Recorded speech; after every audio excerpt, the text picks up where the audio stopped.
Welcome to the GameChanger 00100 show. I'm your host, GameChanger.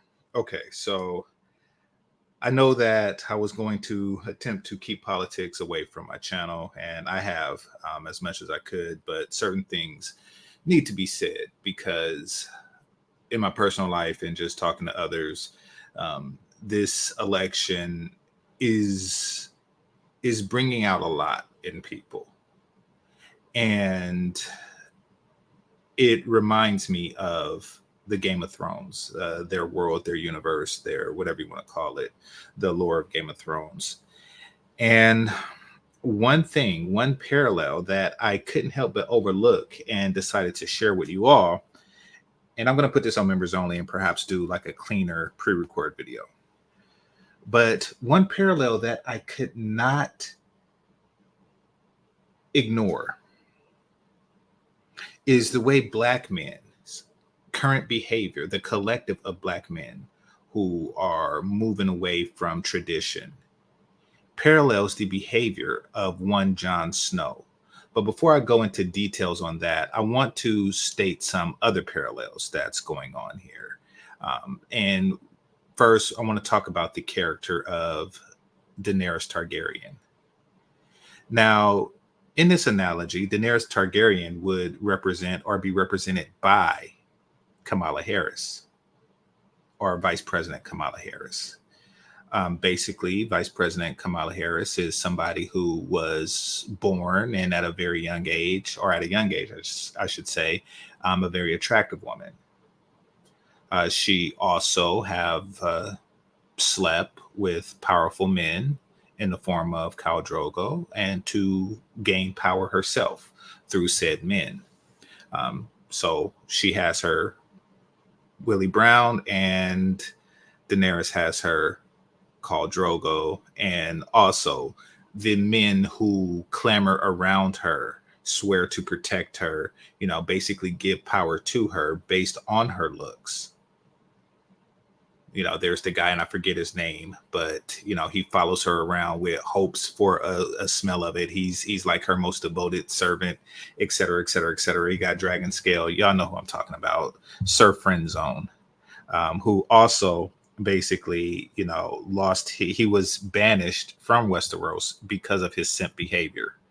Basically, he lost everything, his title, his land, et cetera, et cetera, et cetera, because he wanted to appease his gold digging wife. So he is a sucker for a pretty face. She understands this, and she's used that against him. And that's Daenerys' true power, in addition to the dragons.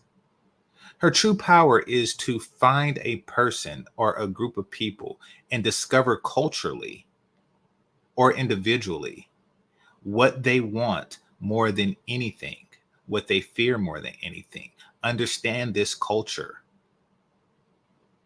and use the weaknesses of these cultures in order to control them. For example, the Dothraki. The Dothraki are people who have never been free. Not only was freedom taken away from them at a very young age, their entire sense of purpose was taken from them as well. And by sense of purpose, I mean every man's favorite part. Without that, there's no families. There's really no reason for anything. And all that's left is for them to do what they're trained to do. She understood this. So under the guise of, I give you freedom, she understood that they would have nowhere else to go. For what would a group of people like that do with their freedom? All they can do is what they are reputedly the best at the world of doing, is fighting. Fighting for whom? Fighting for the very person who gave them their freedom. She gave them their freedom, and they gave that freedom to her back. Highly manipulative. But she understood the culture, she understood the people, and she understood how to manipulate them. Next, you have the Dothraki. The Dothraki, again, very strong people, very talented warriors. And the Dothraki had a fear and respect for magic and also the sea, but that's not relevant here. In one scene, they're ready to end the life of a woman because she's reputed to be a witch. However, when Daenerys was displayed as a witch, she was shown to be a supernatural being, incapable of being burned. They knelt to her. You see, it's fear and respect. They submitted to the fear of her magic. And in doing so, she gained a horse army of 50,000 warriors. Third, we have the Second Sons. The Second Sons at the time was ruled by three people, one of whom was enamored by her beauty. And he decided to turn his blade on his colleagues, his peers, and bent the knee to her simply because of her beauty. This is how Kamala Harris has gained power, political power.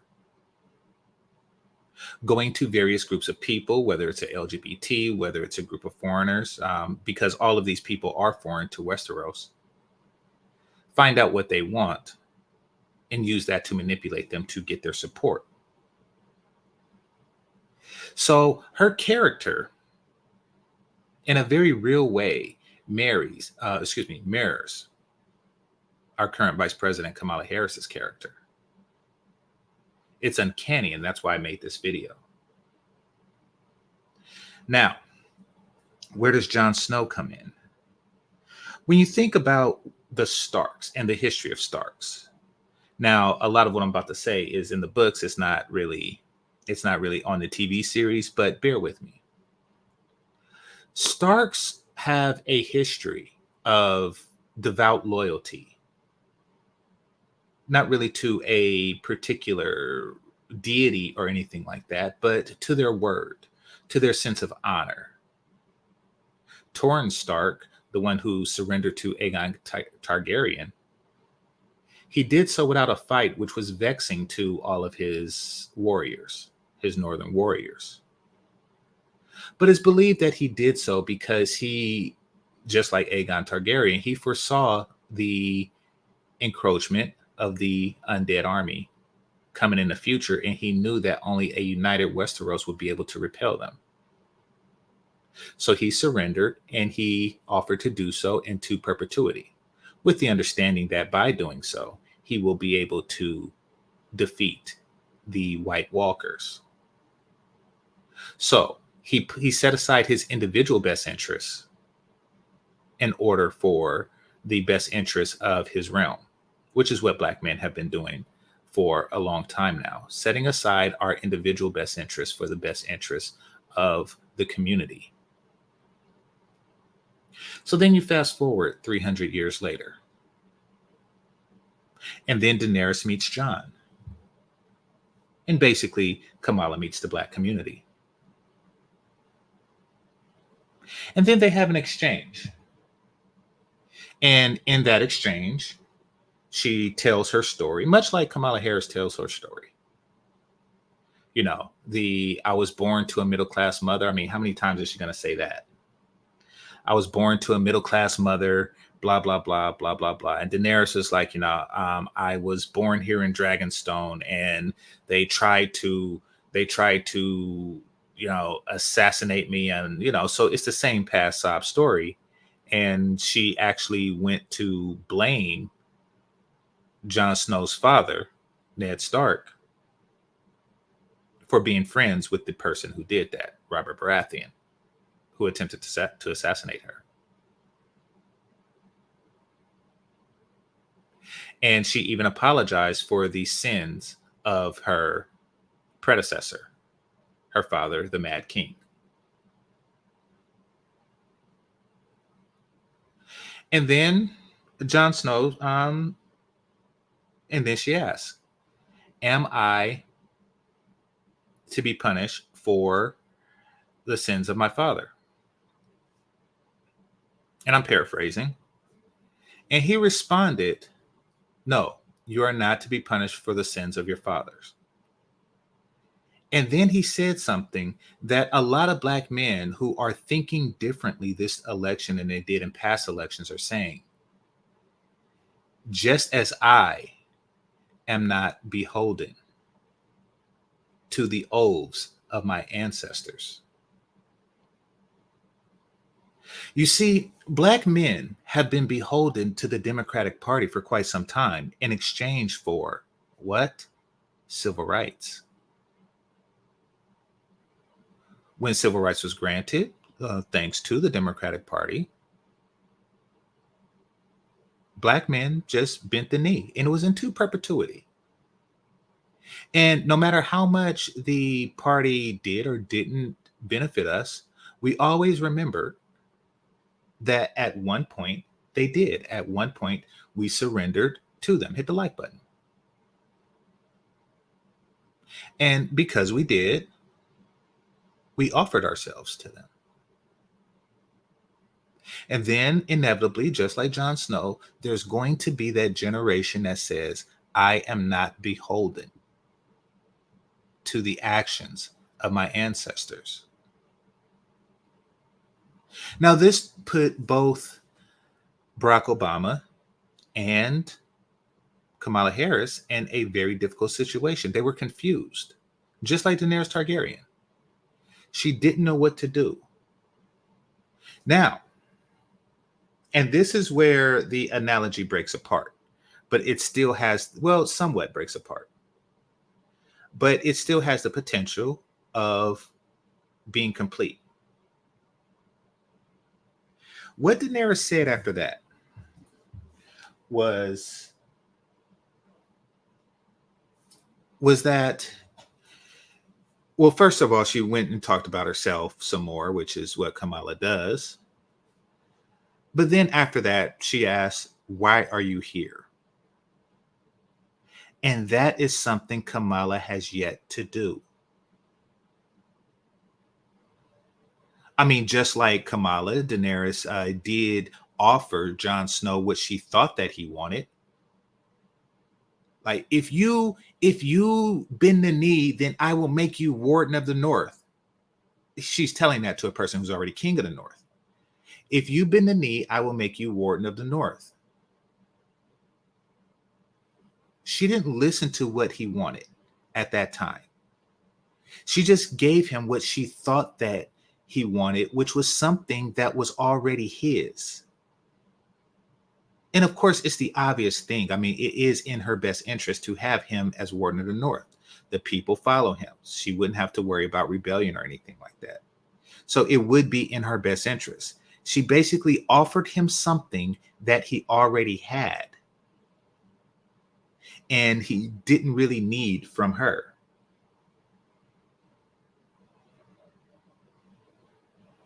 So that's food for thought, because now we're getting offered something that already existed. Oh, you don't believe me? What is this whole, forgivable loans for businesses for Black men and others? This is the same stuff that she gave to everybody. This is an everybody thing. This is something that she already had in the book. Same with the home loans. Basically, she's just saying that Black men are going to be included in the same stuff that I was offering everybody. That's not a real offer. And of course, legalize marijuana, which is the same thing that she persecuted brothers in San Francisco harshly over. It's just ironic and strange. But the thing is like, yes, I know what you want: weed and loans. You see, she hit the mark when she gave the Dothraki freedom. She hit the mark, or excuse me, when she gave the Unsullied freedom. She hit the mark when she gave Dothraki magical leadership. When she gave the people of Slaver's Bay freedom. which is something that they already had. She gave them the weapons to fight for their freedom, granted.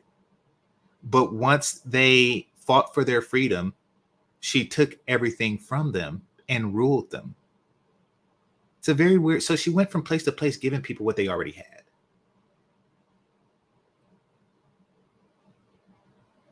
And then she brought a bunch of immigrants to Westeros and was surprised that people were fighting so harshly against it. They didn't want this army of thousands of immigrants in their lands, running roughshod through their lands. They did not want that. So she wasn't as welcome as she anticipated. And now she's confused as why. But anyway, back to the engagement between her and Jon Snow. So after giving him what she attempted, what she thought that he wanted, she asked, why is he here? Now, this is something that Kamala Harris, Barack Obama, Bill Clinton, Hillary Clinton, basically the living dynasties of the Democratic Party has yet to ask Black men. And this is where the analogy breaks apart, because Daenerys actually asked, why are you here then? What is it that you want? What is it that you seek? And then he told her about the army of the dead and blah, blah, blah, blah, blah, blah. The army of the dead represents real, genuine concerns about Black America, Black people, Black men in particular. It's like, listen, we have threats and concerns that are massive, that are urgent, and that you do not understand whatsoever because you haven't been in the North. You actually have to see it. You actually have to, it's so deep and complicated. And it requires a lot for you to address. It requires everything you got for you to address. This is a massive concern. Just like the problems that are facing Black men.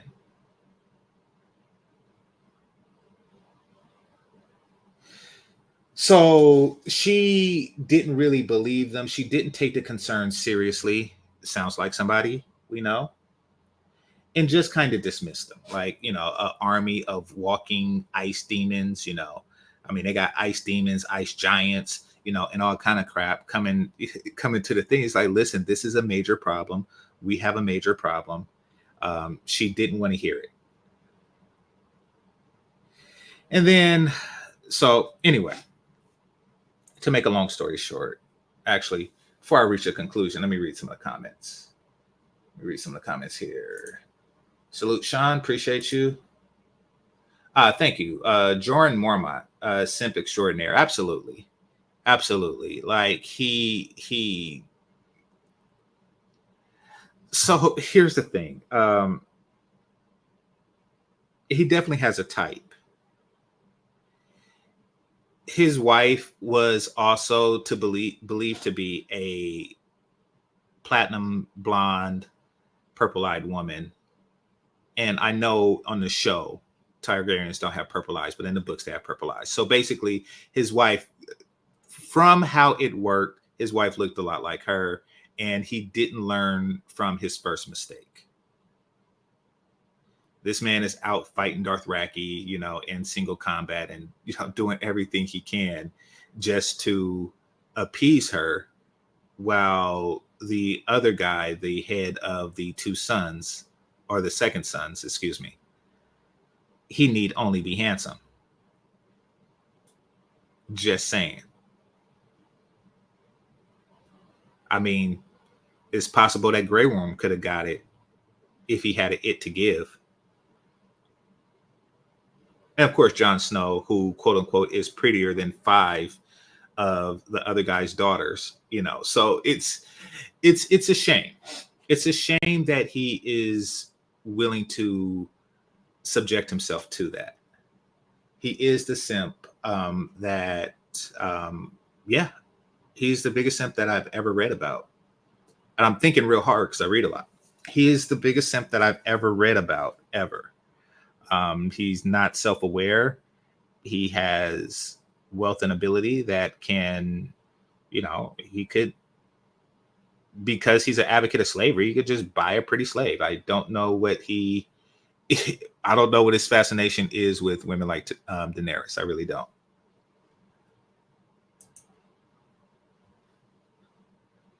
That's Sir Simps a lot to you, young man. Yeah, exactly. Exactly. It's a shame. Everybody sees it. I mean, he dedicated his life for a possibility of Poon, and at the end, he wound up with neither. What a shame. Dying, fighting ice demons, or fighting undead ice people for the sake of a queen that don't really care about you. And then you became an undead ice demon yourself, I'm sure. So that is the life of a simp. The average black man have other things in common with Jon Snow. Both are bastards. Absolutely. In fact, that was in my notes. But I didn't get to that. So I'm gonna have a more polished version of this. Don't worry.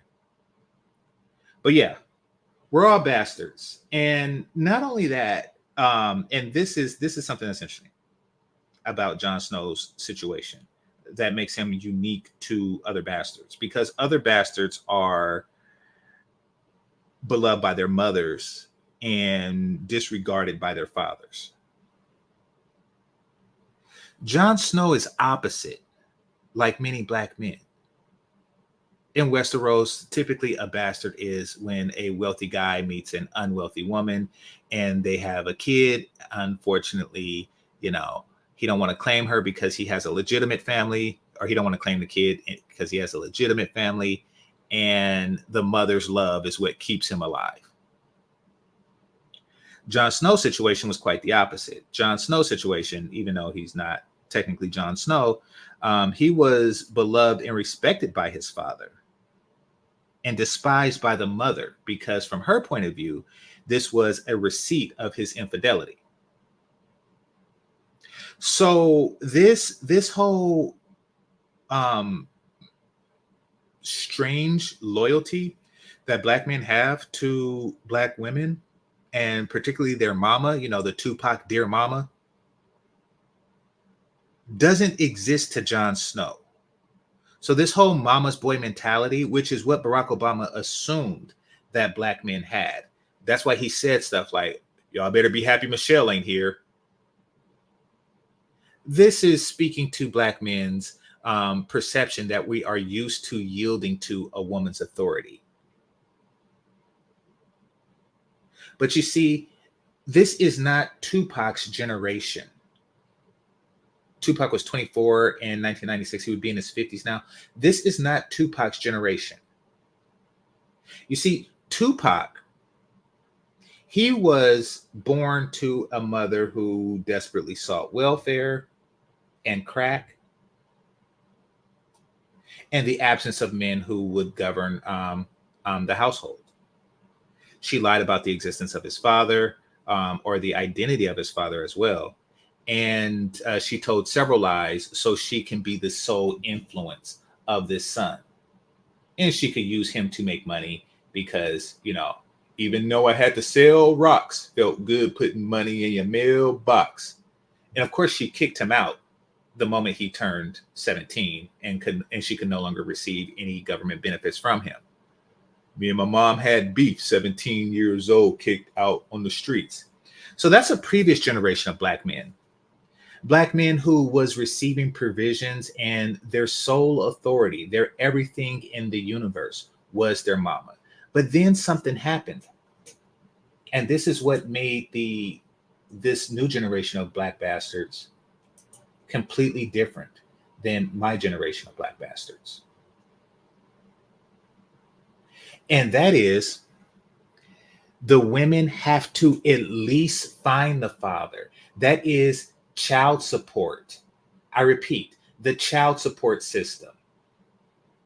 So now, no matter what, directly, indirectly, the father has to announce his existence in the child's life in order for her to receive provisions. She has to find who the pappy, she actually has to name somebody. And that named person is going to be in the son's life some way, somehow. And these little boys, this new generation of little boys who was born past 1996, was raised under this. They was raised with fathers somehow, some way. And somehow, some way, they realized that the matriarchy is not their friend because they realized that it was not their father's friend. So this whole fear black mama, etc., etc., etc., is gone. And Barack Obama, you didn't get the memo. Nobody cares. You better be glad Michelle ain't here. Nobody cares. Nobody cares. Michelle ain't my mama, and if she was, she still couldn't teach me how to vote, or she still couldn't tell me how to vote. That generation has either wised up, or they just represent the old guard, the one that's still holding on to the previous way of thinking, the one who still bends the knee, because she has silver hair. That's what that represents. So anyway, back to Jon Snow. So then she altered the deal. She said, okay, we can give you what you want. We can give you what you want. You want us, you want my dragons, you want my, you want my penisless men, you want my horsemen to fight in the north against these, ice demons. Okay, bet I'll give you that. But you got to help me. He's like, nah. We don't have time for that. It was like, it's no time to bend the knee. It's no time to surrender. It's no time to vote. It takes no time to do that. And he's like, listen, no offense, but who are you? And that is a fair question. And that is the question that many black men are asking Kamala. Who are you? Who TF are you? In her inability to answer that question, besides her origin story that she always tell. Yes, I was born in the middle class. It's like, okay. Listen, who are you? What's your track record of doing for people in situations like myself? How do I know that I can trust your word? How do I know that if I was to fight for you in the South, you will fight for me in the North? Who are you? You haven't shown me anything. You haven't given me any substance. Now, Jon Snow did finally bend the knee, but when did he bend the knee? When did he bend the knee? When she actually did something. When she actually did something, not a moment sooner. When she actually came with those dragons and lost one of them, he's like, and was out in the snow herself against the ice demons. It's like, okay, now I'm gonna get down with your program. Now I'm gonna bend, and she broke them off some, just saying, nothing says loving that like your what is it, second cousin? No, that's his auntie. Yeah, but anyway, I digress. But he's like, listen, I am not, what's his name? Jorn. I am not, I am not a simp. I am not these people. I'm not what you've read in your history book about Starks. I'm not going to bend the knee because of some ancient, loyalty that exists. What you have read is completely different. We have been through hell. We have been attacked from the South. We had our king beheaded. We was betrayed, and the next king, he was, he was stabbed in the back, literally. You know, we had a Bolton revolt, and a sadistic bastard was smashing my sister and killed my brother, and then he attacked me. Listen, we have been through hell and back, all while the ice demons. And listen, I got my own problems. I am not bending the knee unless you show me, that you are down for the cause. Kamala, listen to me. You have to come with the dragons. You have to find out what is our problems and come with them dragons to solve them. That is it. That is the beginning and the end. I don't want to hear nothing else. You want this knee bent, you have to come with the dragons. This isn't, listen, everything that happened in the past is the past. Bending the knee 300 years ago means nothing. Civil rights 60 years ago means nothing. We got problems now. We got ice demons now. We got child support now. We need food now. We're underemployed now. We have problems now. We're being disrespected in every regard now. Affirmative action has been taken and usurped from us by women of all nationalities now. We are being displaced in the workforce by immigrant populations now. What are you going to do? Now. Come with them dragons or it's no need.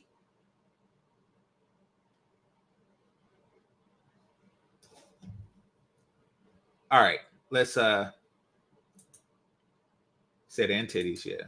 Like these things don't work. Titties don't work the way they used to. Game of Thrones reference. I like this video already. Well, hit that like button.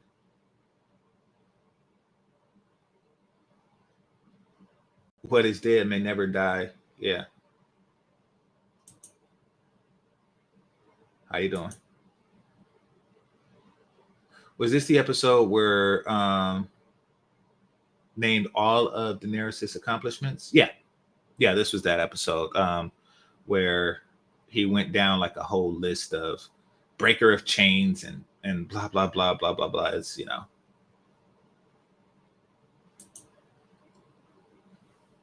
At this point, they understand not only we are not invested in the Black community, but if our concerns are met, we create a new one with non-Black women that will overshadow all others.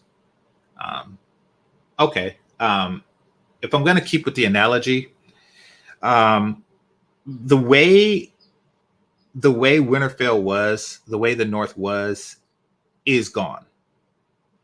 And it's not coming back. The Starks have one generation left, and that's pretty much it. So it has went through inevitable changes, you know. And yes, if you want to rebuild within that, which is what they eventually are doing or will do, no matter what, then yeah, it's going to take a significant change. But we're not going to do the same thing that we did before. And that's the problem. We're not just going to, we understand that our vote isn't something that should be given away easily. Just like Torrin, you know, he bent the knee easily. You know, he bent it without a fight. He's just like, no, you actually have to earn this.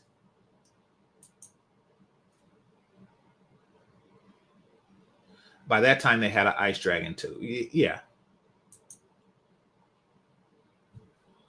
Which is why the Democrats are fighting so hard to prevent this. We had our biracial kids will run this place. Well, I mean, to be fair, they're sending biracial kids to lead us. So, I mean, but I get what you're saying. We and our biracial kids will run this place, and these people will know that they risk their own annihilation to stop us. Okay, here's the thing.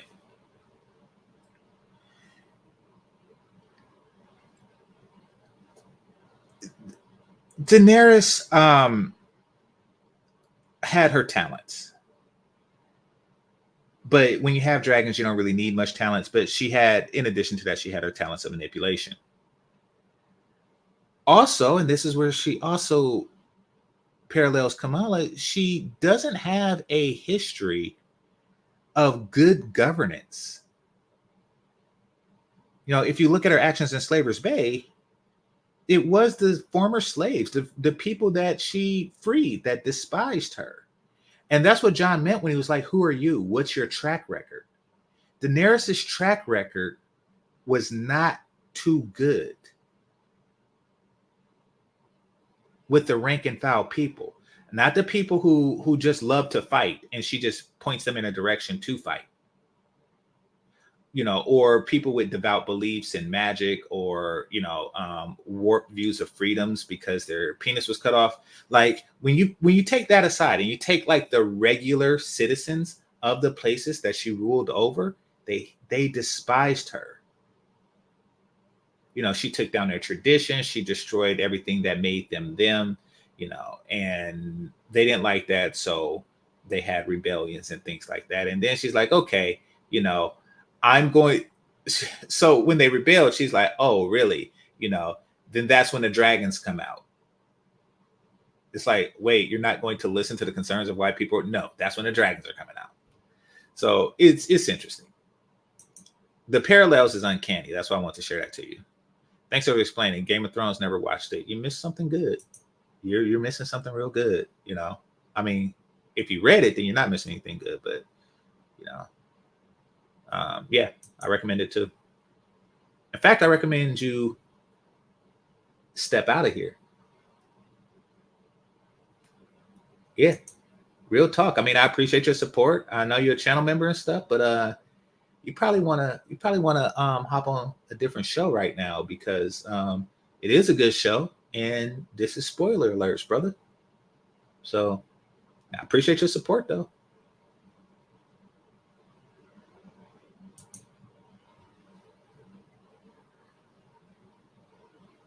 Yeah, they have finer chicks working in the brothels. They have finer chicks working in Littlefinger's brothels. I mean, but I guess he has a no tricking policy.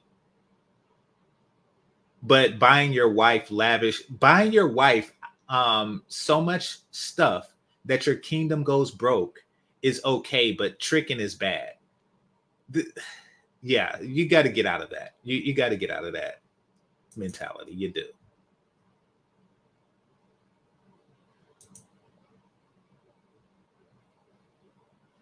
Oh, I didn't know Tupac's stepdad was white. I mean, I'm pretty sure that, well, his stepdad was white. It was crack.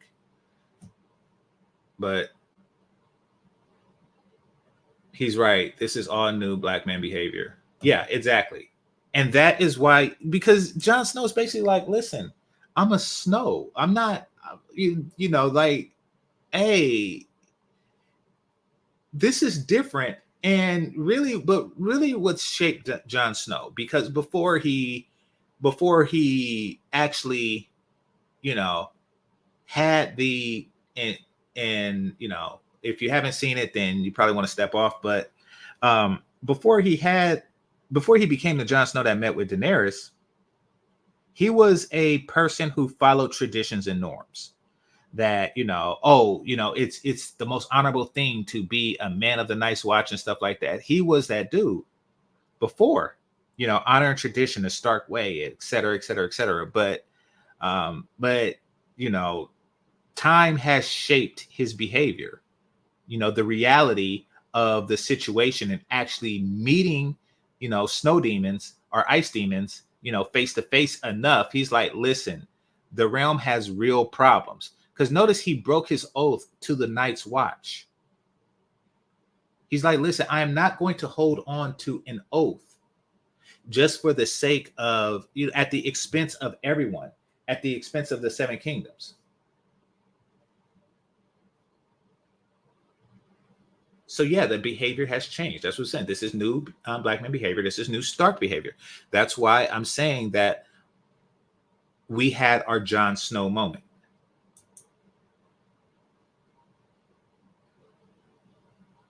Absolutely. The internet is information. It's slightly filtered information. It's less filtered information. But absolutely, if your only upbringing is your mama and she is of a matriarchal mindset, and then you go to public schools and the teachers there who are, typically the image of your mama is teaching you the same thing, then of course you're going to be a certain way.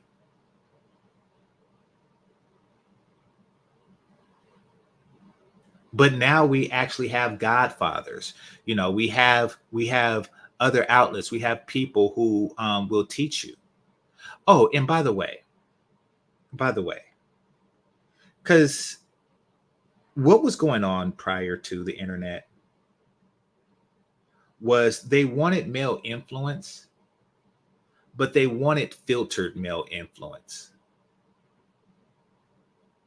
For example, like, okay, you're their little league coach, but as long as you're not speaking against the matriarchy, we will continue to send our sons to little league.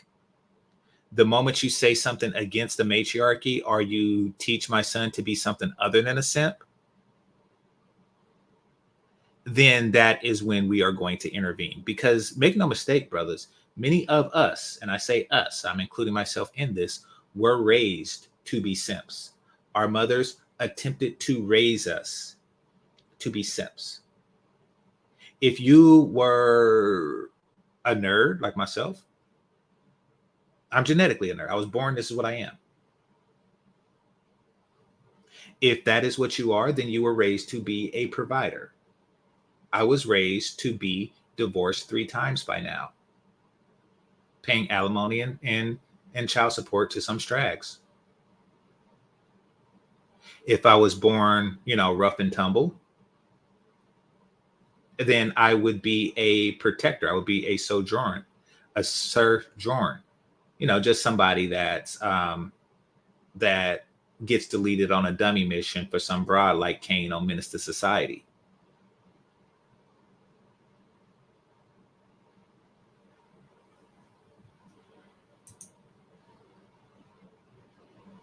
If your mother hates your father, how can she really love you? I'm be honest. And this is something that's made true because so many of them are following a person who believes in baby deletion, that far too many young Black boys and girls are not being raised in loving homes. I repeat, far too many are not being raised in loving homes. You want to know what a loving home is? A loving home is when two people who have everything want to share that everything with another and another and another. Love, marriage, baby carriage. It's when the two people say, okay, I got this, this, and this, and I got this, this, and this, and I want to bring another life into this world and give them a piece of this, this, and this that I have. See, that is a loving situation. Both parents, they want to give to the child. Now, what is a unloving situation is when one or both parent wishes to take from the child. Now, what can an adult take from the child? Benefits, government benefits, the government benefits. Like, ooh, this baby has given me Section 8. This baby has given me Title 9. This baby has given me 10 to get in. Well, no, I'm joking about the other two, but yeah, y'all get what I'm saying. Like, this baby has gotten me food stamps. This baby has gotten me child support. This baby has gotten me, free vitamins. This baby has gotten me an Obama phone. This baby has. So children who are born under those circumstances where the parents are looking to receive, not give, receive from, not give to, are less likely to have been loved. They are a means to an end. And once they reach a certain age, like Tupac, 17 years old, kicked out on the streets. That is their inevitable fate. I have seen it. I used to mentor. I've seen it.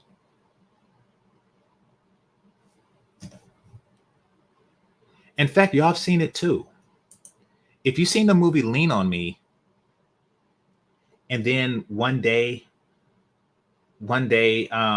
that girl, I forget her name, but she played on Malcolm and Eddie. She was crying, and Joe Clark came up to her, and it was like, what's going on, and she said, my mama don't want me no more. And then Joe Clark went to the girl's mama's house, because he couldn't just say, forget that trick. Hit the like button. He couldn't just say, forget that trick. You could come stay with me. Even though she's 18 and she's legally capable to do so, him being a principal and her being a student leaves him vulnerable to all kinds of scandals. So I get that.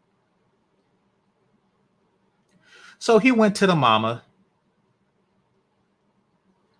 and typical welfare mama, she looks like she's 5 years older than the daughter. She hadn't done anything in the 18 years that the daughter was alive, in the projects, probably like in her mid 30s, talking about, oh yes, I don't want him, like, listen, you had this girl so you can get in that crappy apartment building in the ghetto. And now that your daughter is turned 18, you want out. Or you want her out. Because you no longer getting a check. You no longer getting that government check. And trust me, this happens. If you'll see it happen in real life, if you've ever worked in education, senior year, and you'll notice the pattern with the children who turn 18 during their senior year. They're not going to wait. These parents are not going to wait until they at least walk the high school stage.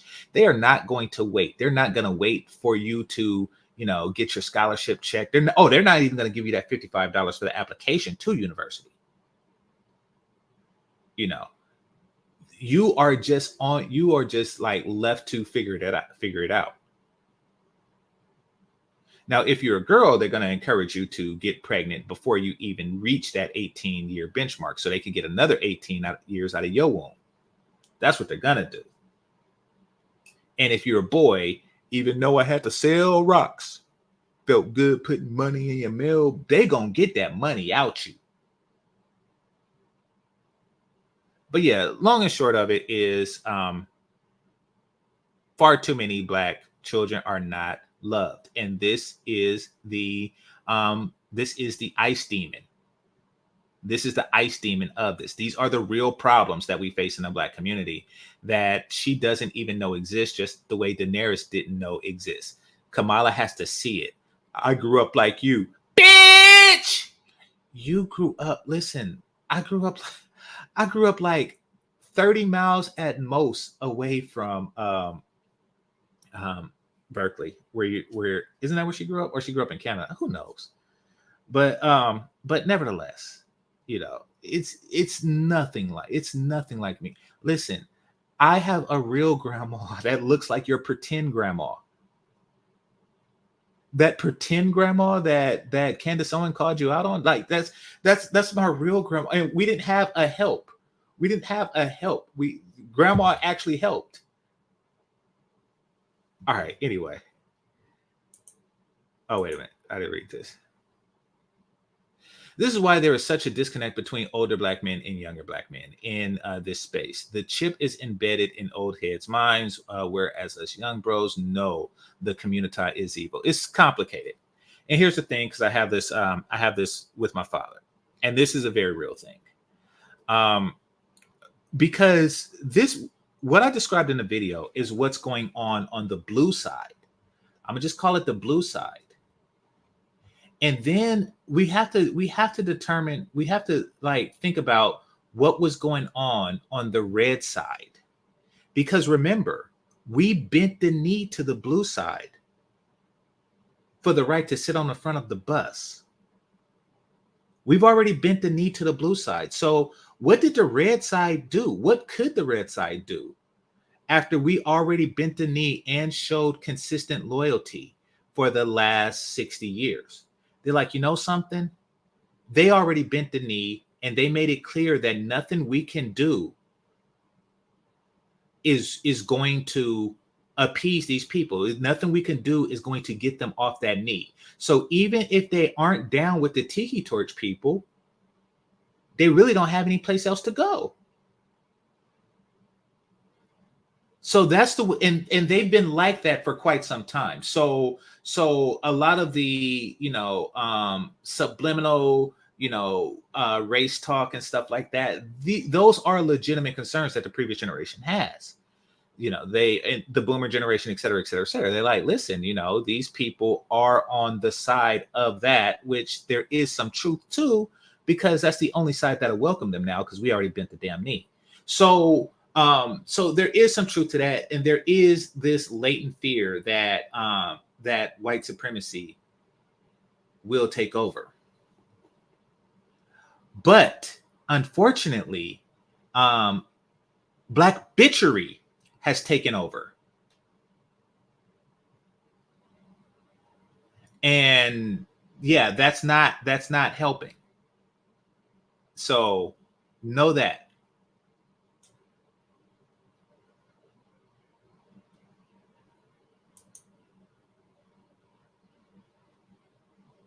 When Jon met Danny, yeah.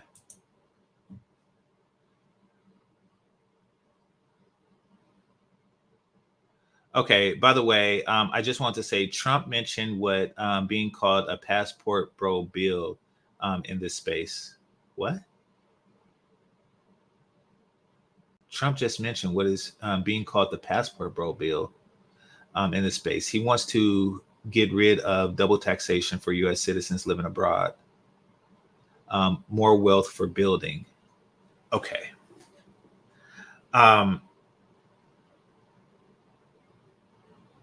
I'm not going to say who I'm voting for. And I'm not a passport bro. And this may sound odd, but I don't think that this is the best idea for America. I mean, every country should and does want their talented people to stay within a country, or at least spend within it. Any encouragement of them to leave, though it may be in the best interest of the individual, it's not in the best interest of the nation. And if you have any friends who are talented immigrants, they'll tell you the same. Like, for them, coming to America was in their individual best interest, but it wasn't in the best interest of the nation that they came from. If you are a doctor from the Congo and you come to America because there's more work and you get paid a lot more as a doctor in the US versus a doctor in the Congo, then that's good for you. That's good for us because we have your talent here. That's not good for the Congo.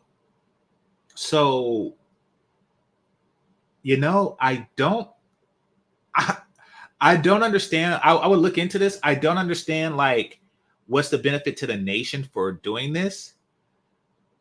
But it is Trump, and Trump is on some, hey brother, go over there and grab you some pussy. You got to be a billionaire to do that here. So so so take your billion pesos and grab some pussy. Like, Trump is also, every man needs to be able to grab some pussy. Maybe that's it. I don't know. I don't know. I haven't heard about that bill. All right. I would say that the real Jon Snow moment was when the Night's Watch betrayed him. Yeah, that's another part. That's another parallel. Absolutely, the Night's Watch betrayed him. They were so against immigration and stuff like that yeah, they hated the wildlings, who historically never did anything, but they are ninjas, and they can't really organize. So but yeah, that was a real moment. It's like, listen, I wouldn't say that that is his revelation that the community has betrayed him, or really what parallels the betrayal that the community had against a black man. The greatest betrayal that a community had against an individual who gave it its all in the Game of Thrones series, and if you haven't watched it, then step out, is Tyrion Lannister. Is Tyrion Lannister. He's a dwarf. He had his face cut off, and he stood in the Battle of Blackwater Bay. He stood his ground. He led men twice his size to victory, and everybody screaming half man, half man. But the moment something hit the fan, and they just scapegoated him. That is black man. We fought for the freedoms that this community possess now. Lincoln, look it up. Lincoln is quoted for saying, if he could continue slavery and keep the country united, he would. That's Abe Lincoln. That is the person who signed the Emancipation Proclamation. Listen, he freed us because he had to. I repeat, he freed us because he had to. They needed soldiers. We didn't have to fight, but we did. If you had a blue uniform on, it means you was already free. It was already free. You could have been working a field in Canada or something. But instead you fought for the freedom of others. That is what black men have given to the community. Not to mention the decades and generation of building that preceded that. And what does the black community do to black men now? So yes, there is betrayal, and there's dozens of stories of betrayal throughout the Game of Thrones series. That's just how that works. Game of Thrones was my show. Oh my god, yeah, it's mine too. Yeah, I miss it. Well, 2 years, House of Dragon. I read it. The ending was not trash. And I hate people that say that, and the books haven't caught up to the movie or to the TV series yet. No, I seen it coming a mile away. I didn't see that. I didn't see that she was going, that she was a pyromancer, but I seen that she wasn't a fit leader from a mile away. Like, I mean, from the moment when she traded an army for a dragon and then took the dragon back, it's like, oh, this is not a fit leader. Or she executed that black dude. She executed that brother for, for betraying her. But he was the one that took her in when everybody else wanted her to starve on the sand. She always inflicted the most severe punishment that she could. She always inflicted the most severe. She never had any mercy for anyone, ever.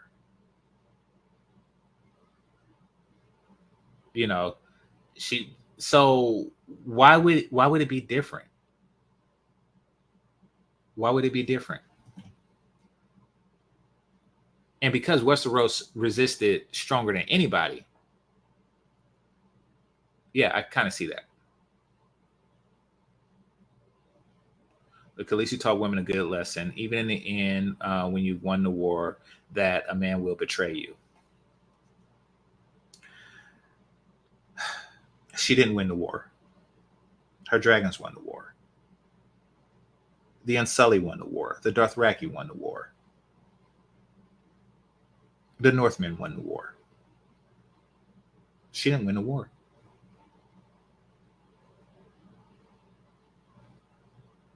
That's it. That's all.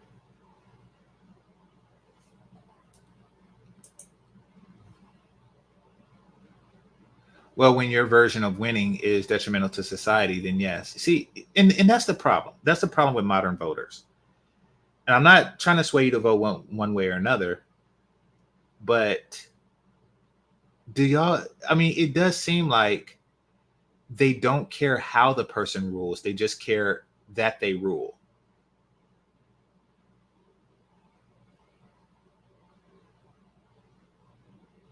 Once again, they don't care how the person rules, they just care how they rule.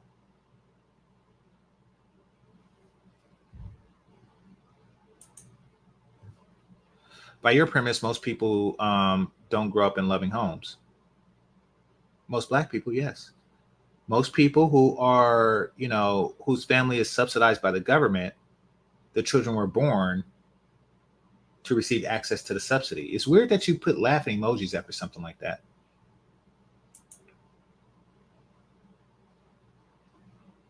Most people walking the earth are oops babies. It's not oops, it's contrived. A young woman wants to get on welfare, so she plans parenthood. That's not oops. Poking a hole in my condom is not oops. Telling men that you're on birth control when you're not is not oops. That's planned. Most single moms don't receive benefits. No, now they don't. Which is why they want to keep these clinics open. You see, once the benefits changed in 1996, once the benefits changed, then that is when, first of all, that's when women became the most educated because, they went from government assistance to student loans, but that's when black women became the most educated. But yeah, once that changed, you're right. The fertility rate went down. The fertility rate in the black community is extremely low because nobody's paying them to have kids anymore. You're right. Which really shows that no money, no babies. You're right. Which really tells how much they love babies.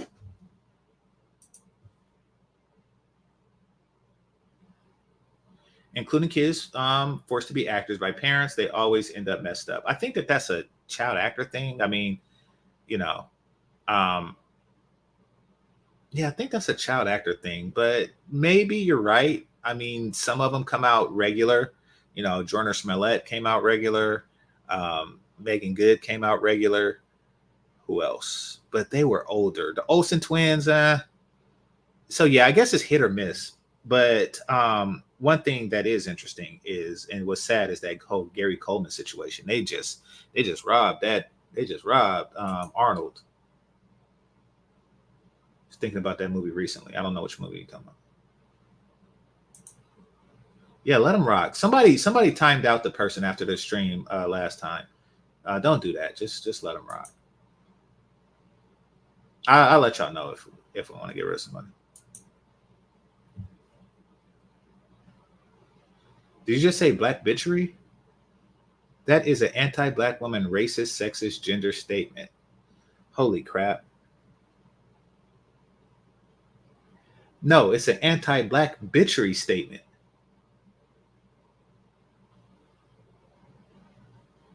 You see, I don't have a solidarity with niggas. If you have a solidarity with bitches, then that is on you. That's something that's telling about you. Just because I share skin with somebody, if I do not believe with their system of honor, integrity, and ethics, then I am not with them. And I'll say it proudly, I'm not with a particular group of people whose values do not mirror mine. But you are. You are allied with somebody, a group of people, bitches, who raises havocs in the lives of individual black families, and by proxy, the black community as a whole. That's you. You have to rethink. You need a Jon Snow moment.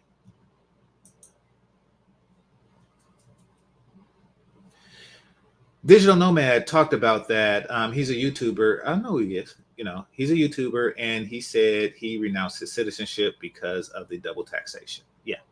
I don't know. I don't have dual citizenship, nor do I have residency in another country. But I do understand that taxes is not going to stop here, especially if I'm still earning the income from an American company.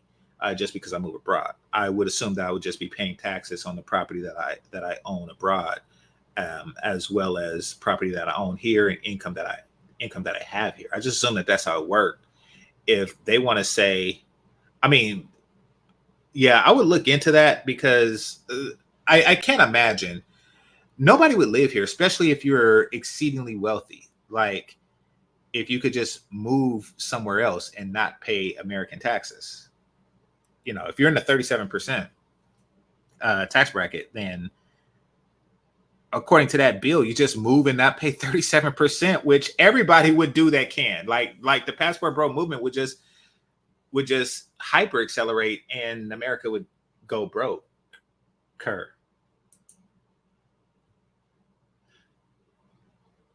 Oh my God, what is wrong with you?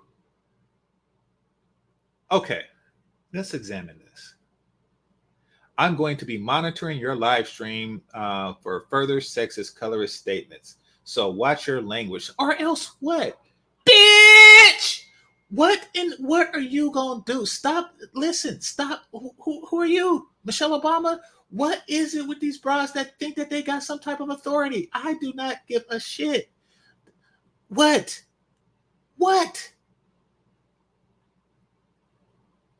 Watch your language? Are you Captain America? Or are you Lady Black Bitch? What in the hell gives you the I'm a grown man, fuck what you talking about?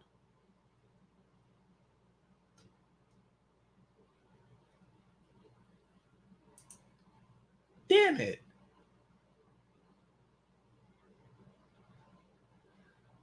Wouldn't it be the inverse though?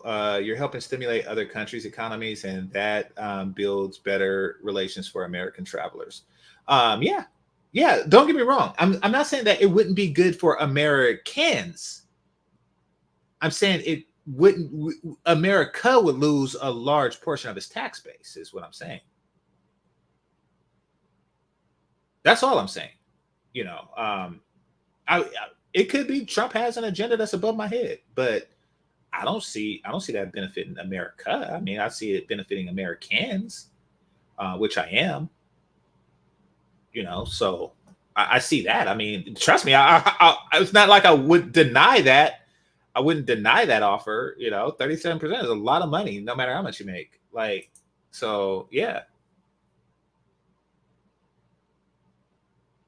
Holy crap! Grabbing a lady's vagina can cause severe damage. Stop it. And what is that with that sad face? What? Holy crap! You grab your own damn vagina. What do you think that our hands is made out of claws? You think that we're like Claw on Inspector Gadget to where we just have like spikes coming out of our hands or some crap like that? What in the entire fuck is wrong with you? You have nightmares of just metallic handed people, you know, or people with cactus hands just grabbing the shit out your pussy. Like, what in the hell is wrong with you? You grab it, men have grabbed it, it's there to be grabbed. The fuck? Is there somebody in the hospital right now that's there like on a glucose drip talking about he grabbed my pussy? What the fuck? Stop making up shit. No, man, annoying people.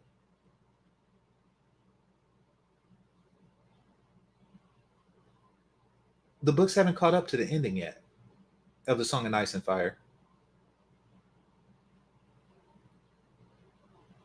So, where am I at with the books? From my personal reading, recently I finished A Knight's Tale, so I could be ahead of that when it comes out. And there's three stories of a Knight's Tale, and I am currently somewhere in the middle of Fire and Blood.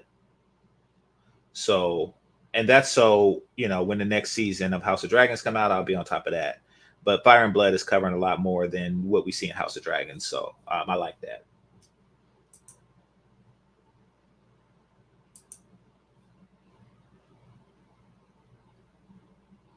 I didn't get an alert this. Okay, send me an email. Send me an email. I'm making my case to YouTube on the suppression and what they did to Tyrion after that battle. Yeah, yeah, and that's his own family. So I'm telling you, like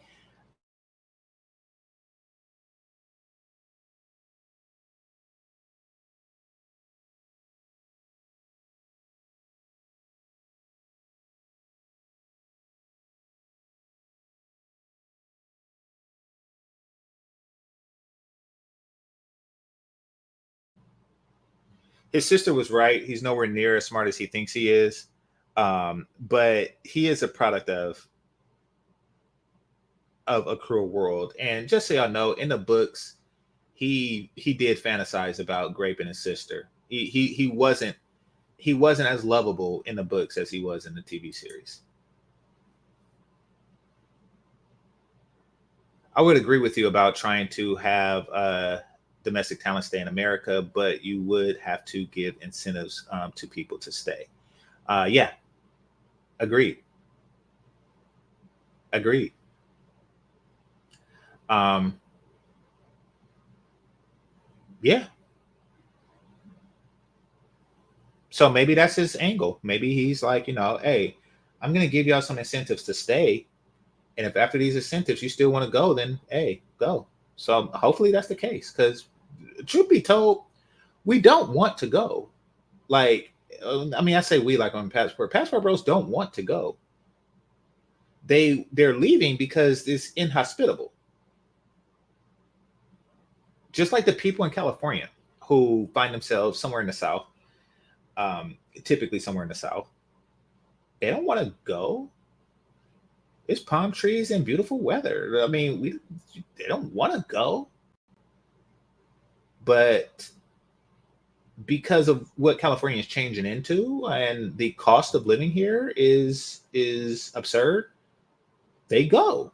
I mean, but trust me, if things were better and affordable to a regular person, then they would stay. But no, if you're a barista at Starbucks and you can't afford an apartment, but you could take that same job to Nebraska and afford an apartment, then people are going to go to Nebraska. You know, like if you are a cybersecurity expert here in the States, but you can't afford a pretty wife, then you go to where you can. Like, I mean, that's yeah. But it doesn't mean that you want to go. It means that that circumstances forced you to go.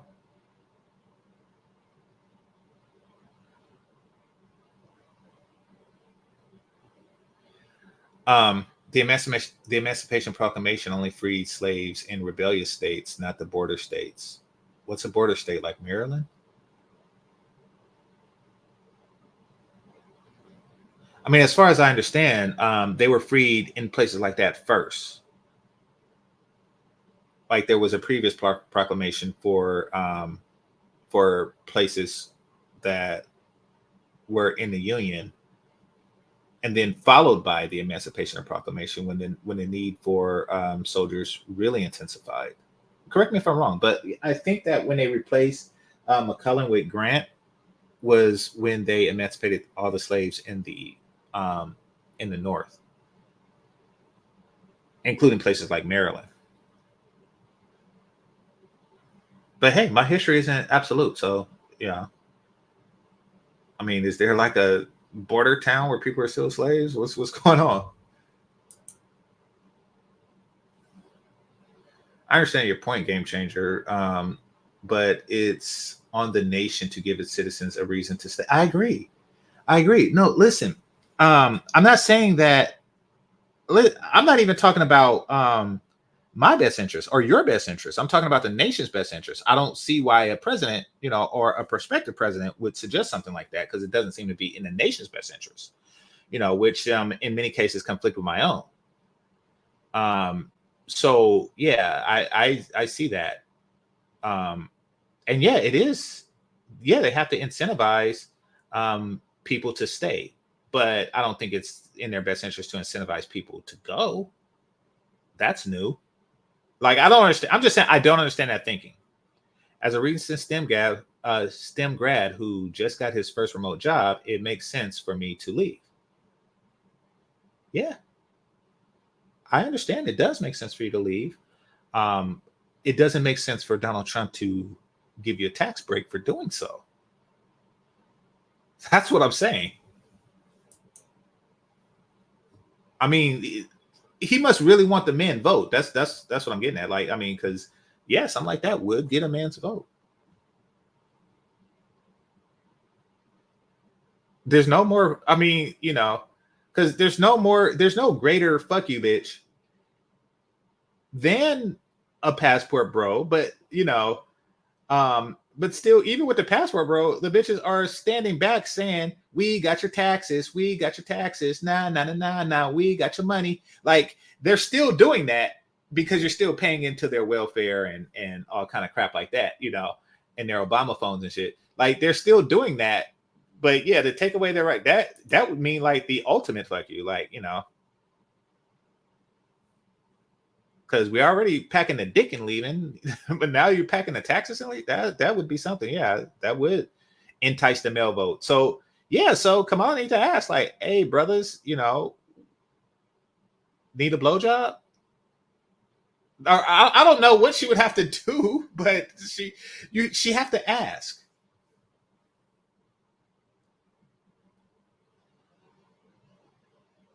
He did too take her dragons in the city, huh?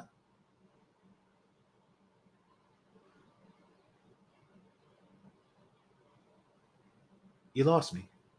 You lost me. Okay. Interesting. I'm a very interesting person. Okay. She was a Targaryen and she was crazy. Shitsy bum. Um, she's unhinged and batshit crazy, like most modern day women.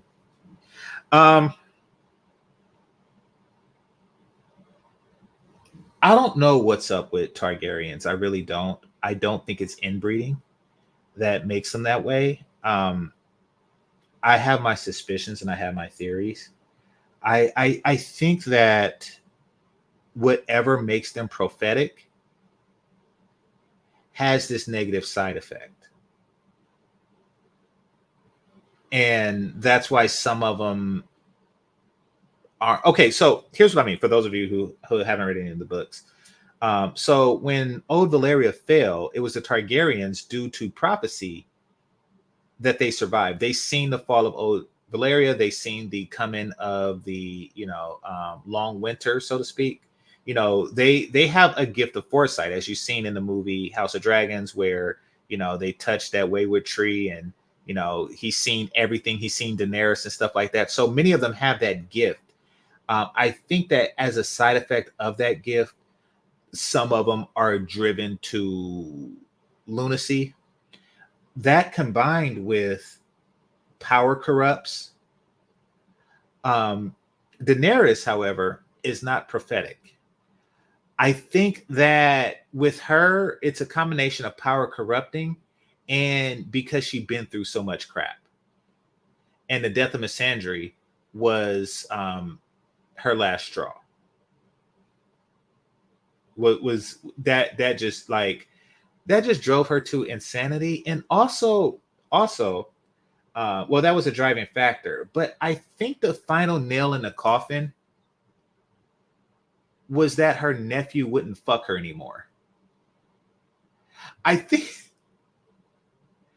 I think that is um that is what really just pushed her into madness, because she's not used to her manipulations not working.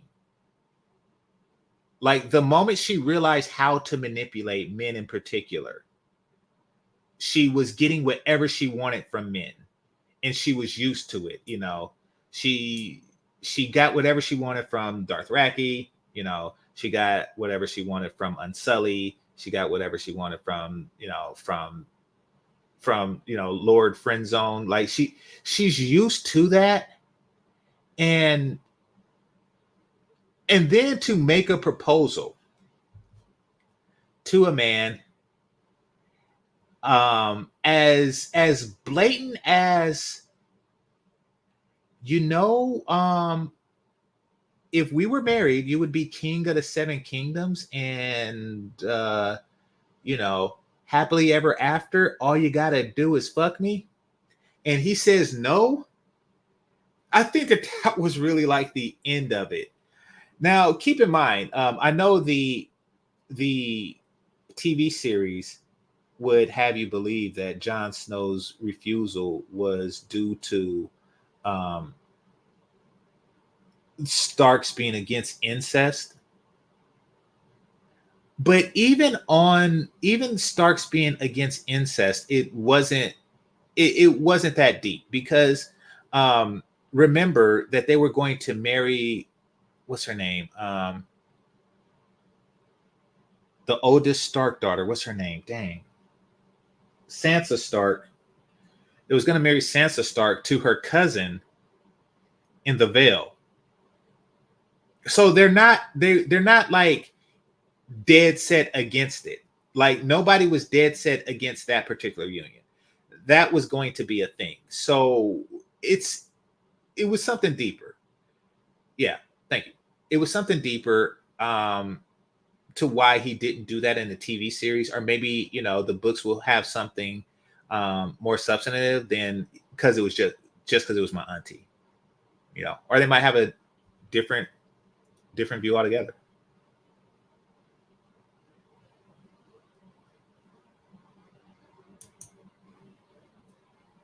2x speed. What does that mean?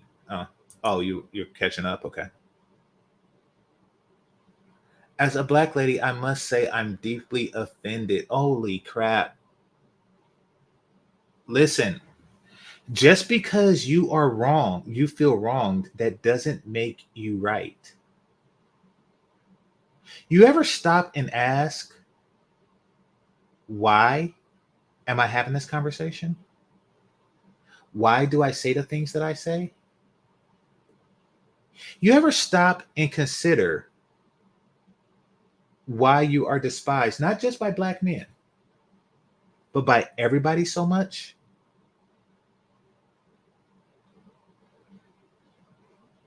You see, you believe in tolerance. Being a double minority, you believe in tolerance. But you don't believe that you have to be tolerable. And that's the problem with your type. And I'm not just talking about you individually, I'm talking about your type. You see, white kids were taught from birth, don't use the N word, respect those, and blah, blah, blah, blah, blah, blah. They were taught to treat minorities a certain way, with patience, compassion, and understanding. Men were taught the same thing towards women. Don't hit a girl, blah, rules of chivalry, etc., etc., etc. But nobody ever taught a person who is both a black and a woman how to treat society. Society teaches us how to treat them, and that's in a very polite way. But nobody has ever taught you how to treat society. Has anyone ever taught you not to hit a man? Has anybody ever taught you to watch what you say in public? Has anybody ever taught you P's and Q's to anybody but other black women? I want you to stop and think about that. Has anybody ever told you that you have to say please and thank you to someone other than another black woman? So after decades, generations of this, people freaking hate you. And we realize that we don't have to follow the rules of polite society any more than you do. I'm polite to polite people. You, miss, are impolite. Not that you said anything impolite, particularly impolite here, but you defend those who are impolite and you fight for their ability to continue to be so.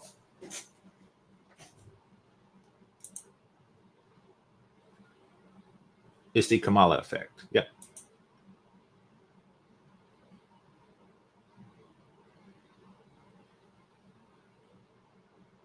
Okay.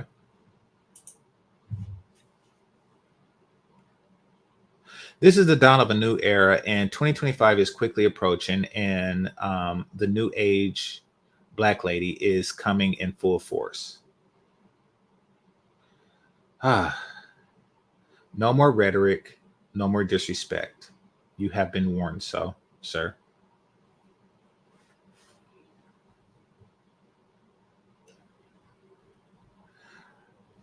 Let me tell you something. I'm lean and fit with a high IQ and a big ass dick. What the fuck you gonna do? Ain't no woman better than me. Motherfuck you and every bitch I see. Now what? What in the entire fuck are you gonna do?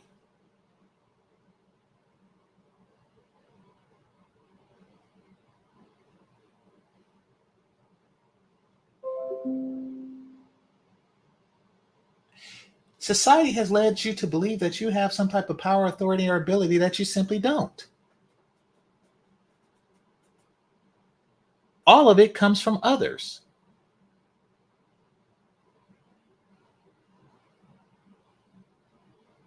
And that's it.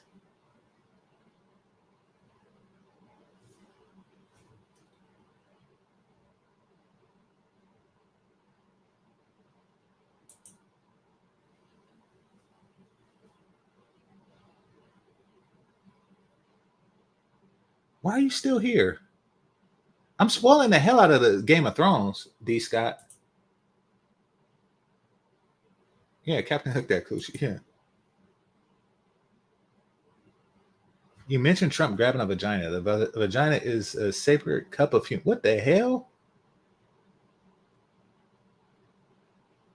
Is that why y'all call it coochie? The vagina is a sacred cup of humanity, and it must be treated as the whole of a woman. You grab women too. I don't think you know how sex works.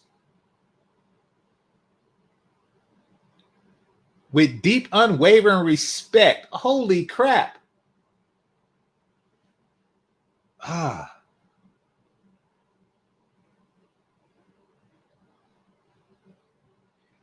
How do these people find my shit? How do these people find my shit? Like I got regular people saying I didn't get the link, I didn't get the, and if you don't, send me an email. I get people say that all the time. But she found my shit. A deep, unwavering respect. Respect this dick. What in the fuck? I remember when I was a kid, and I told this girl, my mom's friend's daughter. I made an agreement, and the agreement was, I'll show you mine's if you show me yours. Because, and I had a general understanding of what was going on down there, even at that age, but there's nothing like seeing it. So she agreed, and we both explored each other's genitalia. And I remember, keep in mind, I was prepubescent, and I remember feeling like I got gypped. I remember feeling like I got gypped. And the reason why is because I was like, it's nothing there. I got three things going on here. I got three things to be seen.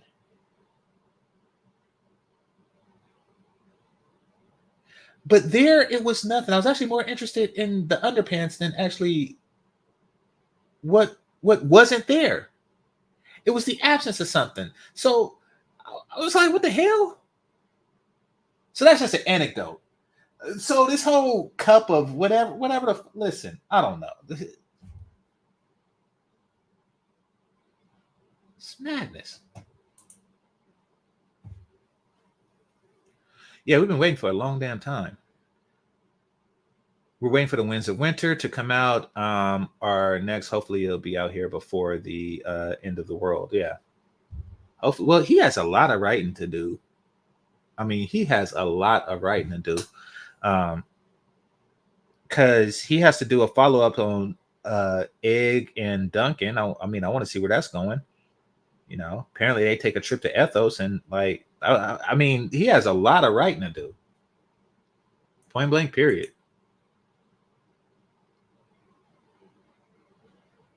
Yeah. Oh yeah. Yeah. No doubt.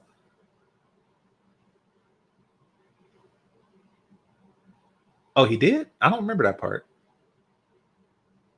You talking about an Ethos?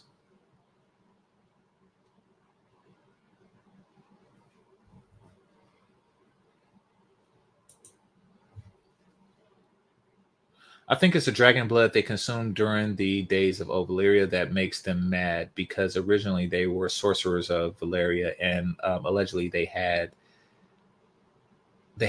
what's that, shank points and shank points with dragons. Well, but then all Valyria would be that way. And it doesn't seem like being the most functioning society of their world that that half of them were lunatics. It seems like this is a particularly House Targaryen thing, just like with Foresight.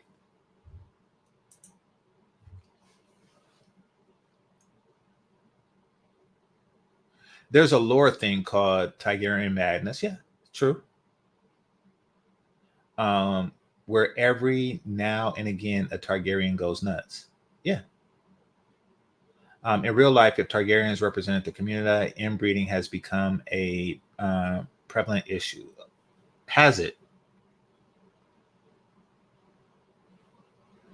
Well, once again, you won't catch me in Mississippi. Like, I don't doubt that. I don't doubt that. Holy crap!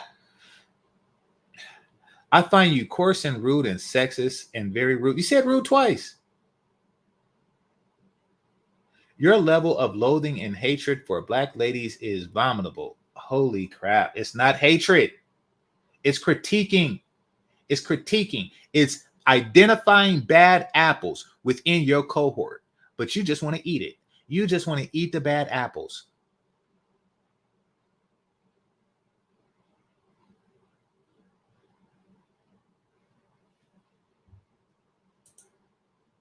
I'm fully monitoring you, sir.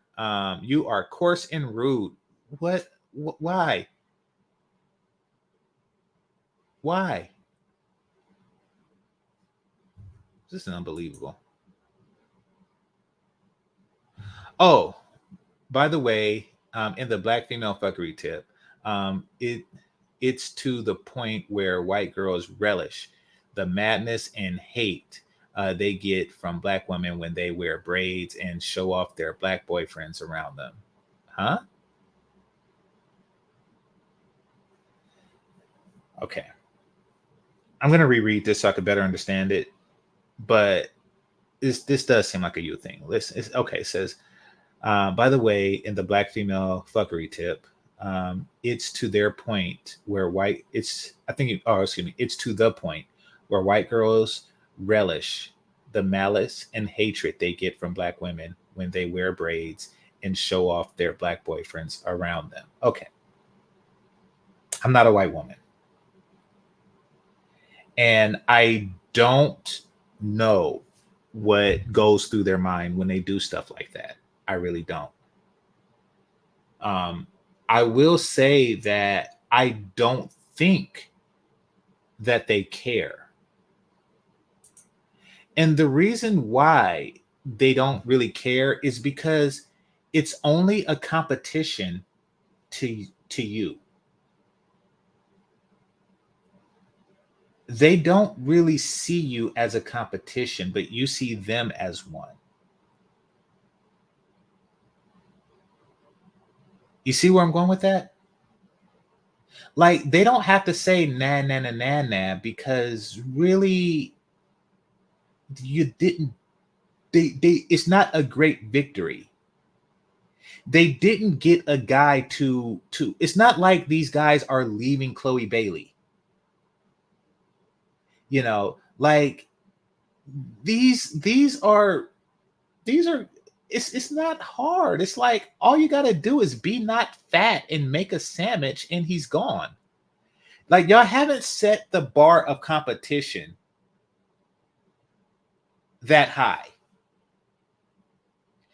It's like a regular person being in the Special Olympics. That's how they see the competition. You are not going to compete with them with their hair, dyed their hair color, twice the size, and four times the attitude. They don't see you as a competition. So I don't. It's not really a brag. I mean, the happiness that you see in their soul is really just the happiness that they get from my penis. It's that's not really to spite you.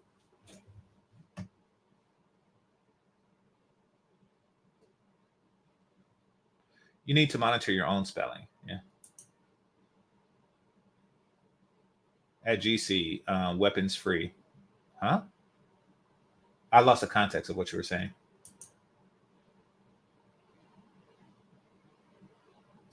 You with those references, I swear. Vagina is so sacred; it's displayed on the internet. Yeah, it's only displayed to those who don't have it. You know, which is why, and that's what they're hoping for. They try to leverage the box so it will become sacred to you. It was just a couple of weeks ago that I showed that African prostitute who was giving it up for $1 on a sack next to a swamp, and then afterwards she used the swamp water to wash herself.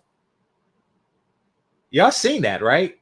Y'all see? Is it sacred? Because she was for $1 you could have it on a sack in a swamp. Like, ugh. Sir, I have not one, not two, but 3 college degrees. Okay, that's good for you. 2 in English and 1 in art. Okay, art and humanities. I'm not a stupid woman. Okay. You're a woman who has 2 degrees in English and 1 in art and humanities. You know, I took a humanities course and I still don't know what the fuck it is.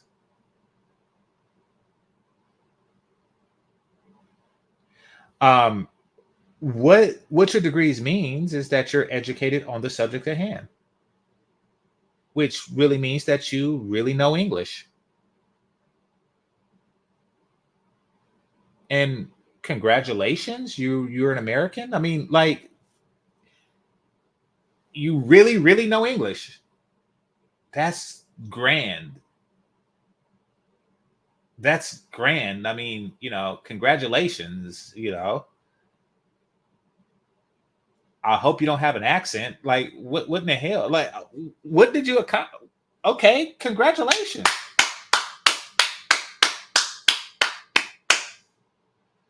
You know, I remember when I first said "Dada." Whoever knew I'd take it this far? You took it too damn far. You said "Mama," and then you was like, "Yeah, I'm gonna master this shit one day." Holy crap! Somebody tell me what's humanities. I remember I had to read Othello. I had to read. Machiavelli. I had to read The Tempest. What else?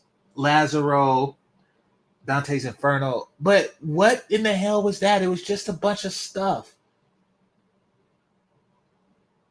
I swear I took it because you have to take it because it's some crap that they make up to give people like her jobs. But what in the hell is humanities? I remember the whole semester. I was like, what the fuck? Like at the end, I was like, what the fuck was that? I knew what chemistry was. I knew what physics was. I knew what mathematics was. I even knew what music was. Humanities was one of like, hey, Nate Stone, tell me, what the fuck is that? What in the entire fuck was that?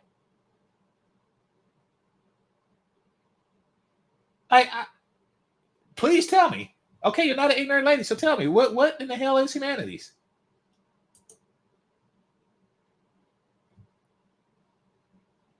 Oh, come on, y'all really just drilling in this typo. All those degrees you can't spell course directly. Your degrees aren't working. Study harder. No, because then she's gonna get like another degree in English.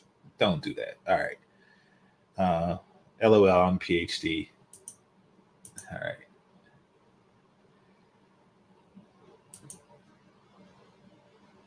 $100 says she's overweight. Maybe, maybe. I mean, some do overcompensate. You know. Yeah, maybe one of those degrees should have been kinesiology. Competition, sir. I only compete with myself, and you will always lose. Like, I mean, you'll always lose to everybody but you when you compete with yourself. I'm my own competitor. That's why you lose.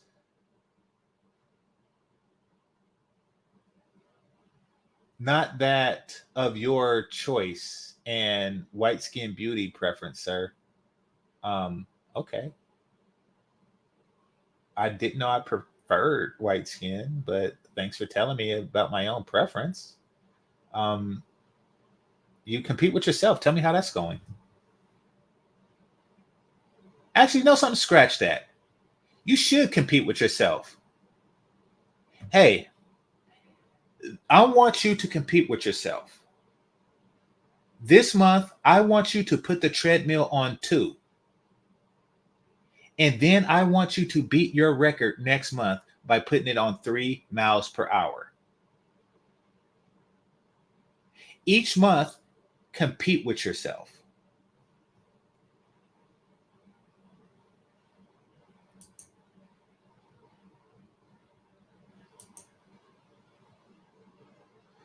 Stragsby taking so many greasy L's lately. The bras dominating the jobs and dating markets. The new community is being built without the poisonous black women. Okay.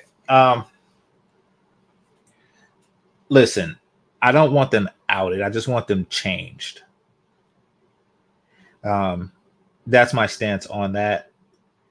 As far as what's happening is it's a waning of stuff. Like all their the height of their power was, right after Title IX, you know, and they had all these benefits, not just from being a woman, but also the civil rights benefits of being black. They had all this going on and all this, but now times is moving slowly away from that.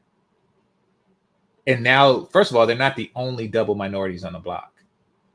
So yeah, it's things is getting worse for them. Hopefully this provokes a change. I got a feeling it will, but not the change that we're looking for. All right. Yikes. Said what? Okay. Yeah, swamp pussy. Yeah.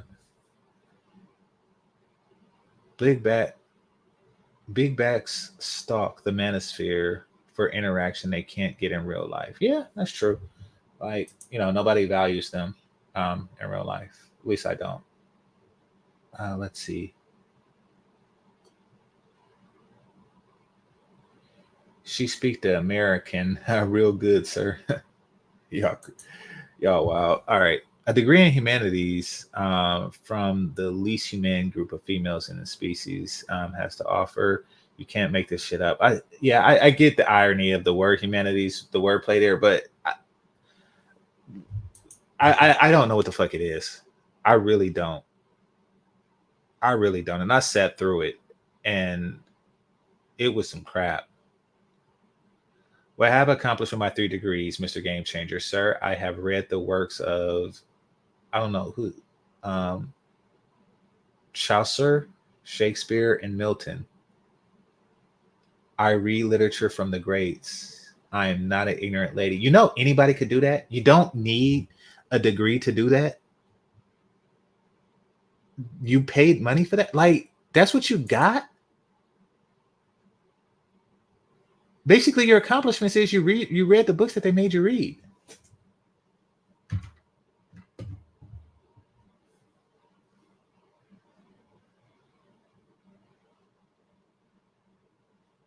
He said, I mean, stop being weird. You always in these spaces being a nutcase. Yeah, maybe she's a Targaryen.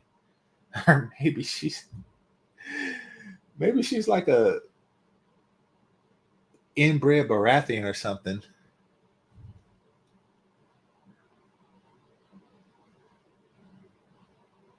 I'm currently working on becoming a full-fledged high intellectual.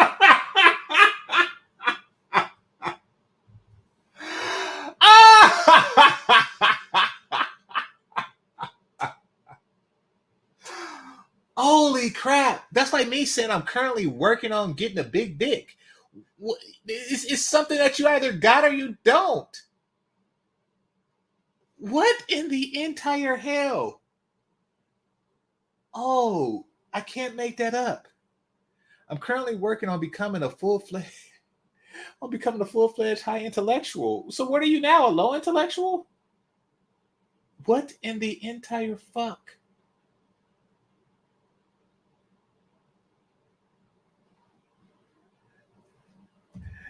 Holy crap.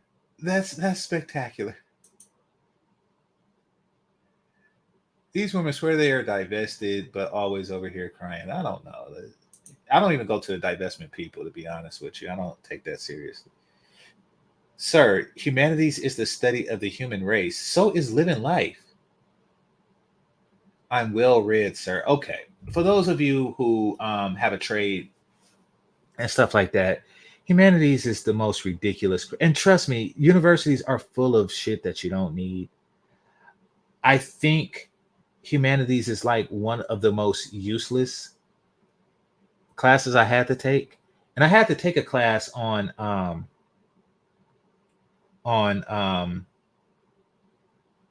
I forget what it was called. It had a fancy name, but really it was like the history of non-white people music. I had to take that class. And I went to a black grad maybe like 10, 15 years ago. I went to a black grad and they I didn't go to a black grad for my graduation. I just graduated with the regulars. For those of you who don't know, and for those of you who went to HBCU or something, some universities, maybe it's a California thing, they have a standard graduation, and then the Black Student Union throw what's called a black grad, which is separate from the standard graduation. And because it's fewer of them, you get more time. You get more stage time to actually say stuff, and your parents could come up if you want them to.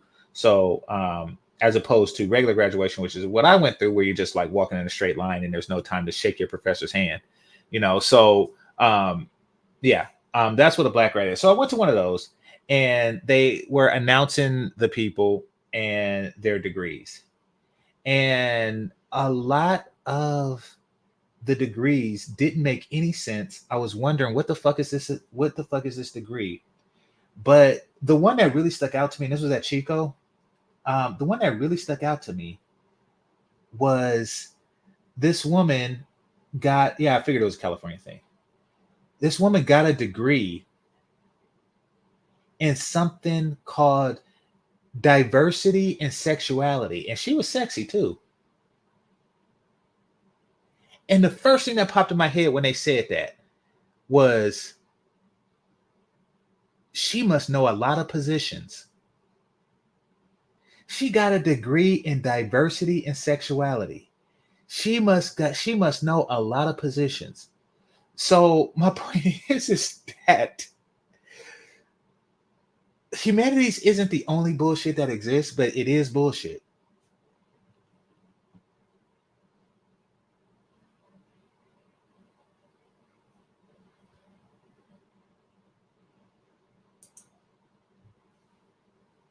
And stay on the treadmill until you complete 1 mile. What 1 mile? What in the hell? All right, I guess if you on 2 and you stay on for 30 minutes, I guess. Yeah. Can't expect a hyena to be wild. Let's see. I am African American. I am human. I am woman. Never forget that, sir. Why would I forget? What? First of all, why would I commit that to memory? I don't care.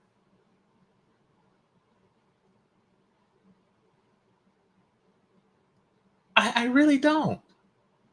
You actually had to go to school to figure that out?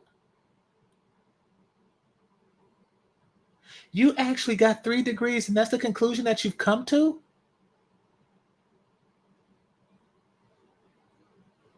Boys have penises and girls have vaginas like that. That is the culmination of your education. Are you fucking kidding me?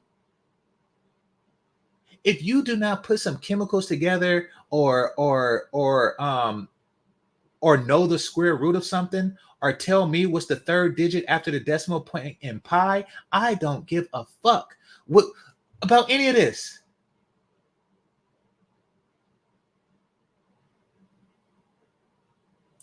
If you don't Pythagorean me a theorem, what in the fuck? What's crazy is that all they ask a black dude, the most desirable group of men on the planet, money aside, I'd say yes.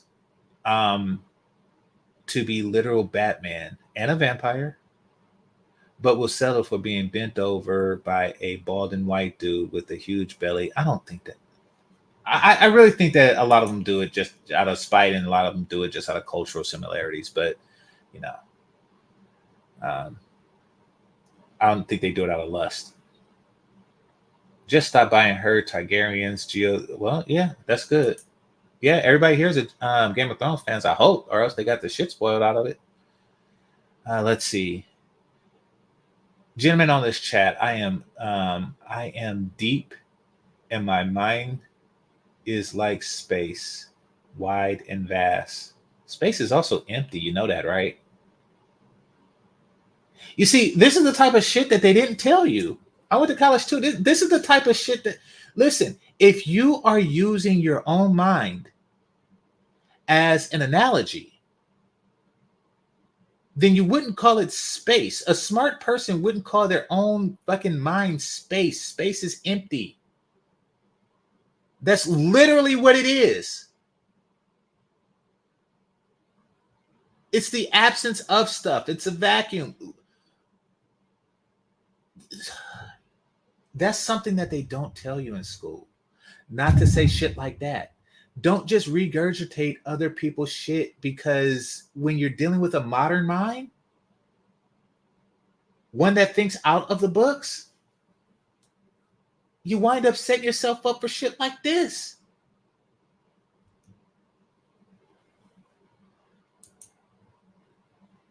I think, therefore I am. A smarter person would say, I am, therefore I think.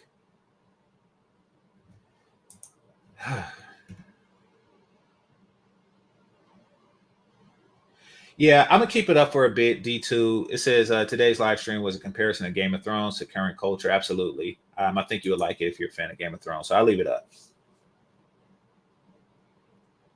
Let's give her the link. I'm going to movie night after this. So yeah, the California thing. Okay, I figured. Yeah, me too. Well, I'm on a book now.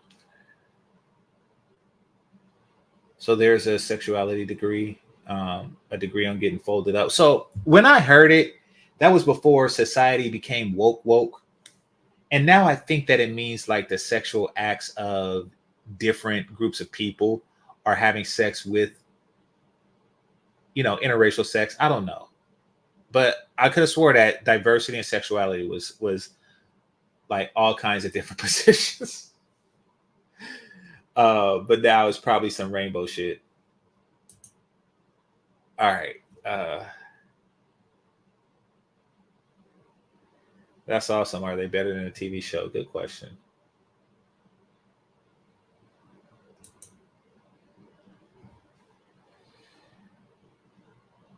Yes, up to season 5 was great. Some things were changed, of course. I love both. I like the whole dragon scene, rescue Danny in the pit, was changed for TV, etc. Yeah, Fire and Blood. Fire and Blood. I'm not. So right now I'm at the death of. Once again, leave if you. Well, I'm not even gonna say where I'm at, but uh, Fire and Blood. I just finished on a trip. I just finished Knight's Tale.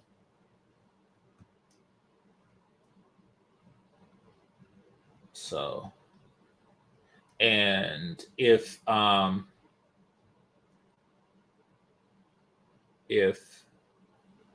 hungry now, but if another book series come out with the next edition before I finish Fire and Blood, I'm gonna have to interrupt and start reading that. So, it is what it is.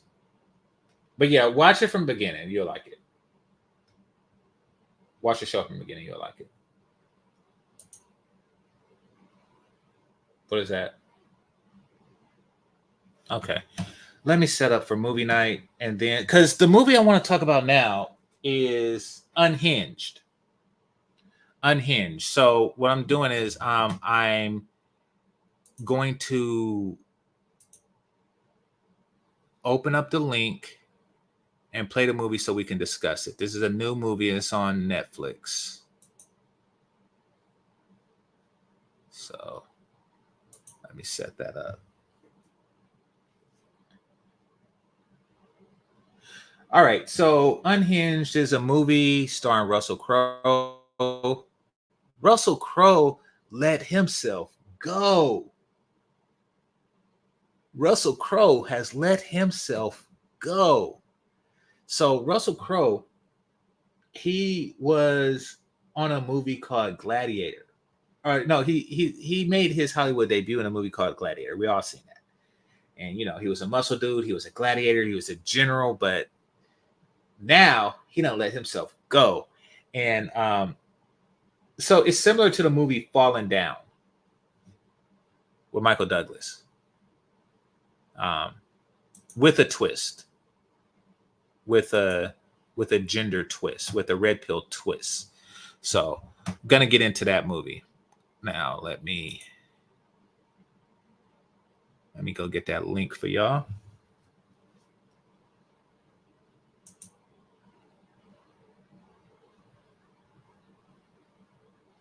Ha! He went from Gladiator to Gluteator. Yeah. Listen, we all were in our 20s. And I remember thinking that it'll always be like this. I mean, everybody has different metabolisms, but I remember in my 20s thinking that it'll always be like this. I don't have to work for results. I can eat anything I want and remain the same shape. I remember thinking that. And if you think that now, if you're in your 20s now, I can tell you that that's not nature. That's not how it works.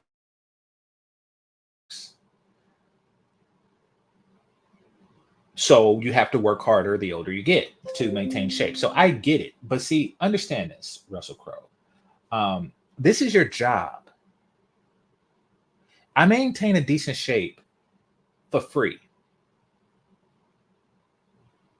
This is your job. If somebody paid me millions, I would literally be Hugh Jackman, who is older than me, and Ryan Reynolds, who's also older than me, and Wesley Snipes, who's also older than me. Like these guys understand that this is how they get the food that they eat. Rest in peace, Father from Good Times. It's like, listen, if somebody is, I do not understand the actors and actresses that really just, I understand a regular person. I just said yesterday, like, dude's a truck driver. He don't have an opportunity to work out like that, but But if somebody is paying you to do that, like that's your job, I do not get it. I don't understand why every female actress isn't like Halle Berry. Like, I mean, it's like, listen, that's your job. Somebody's literally giving you millions of dollars to maintain your figure. So shout out to Russell Crowe, good actor, but you let yourself go. You let yourself go. All right, let's see. Oh no, that's chat. Gonna go to the Simp thing and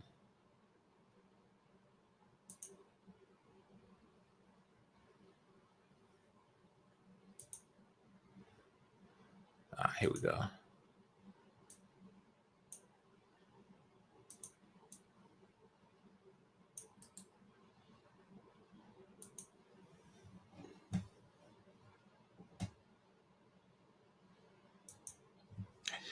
You think so? Because the movie would have went the same regardless of his weight. His weight didn't seem to play a factor in the movie, unless they felt that it was good for the aesthetics. But maybe you're right. I kind of seen it on American Gangster. He was doing the whole dad bod thing, but I don't know. He got his start being a fit white dude. Before Gladiator, he was in a movie called Romper Stompers, where he played a British skinhead, and and he was worried about the encroaching population of Orientals.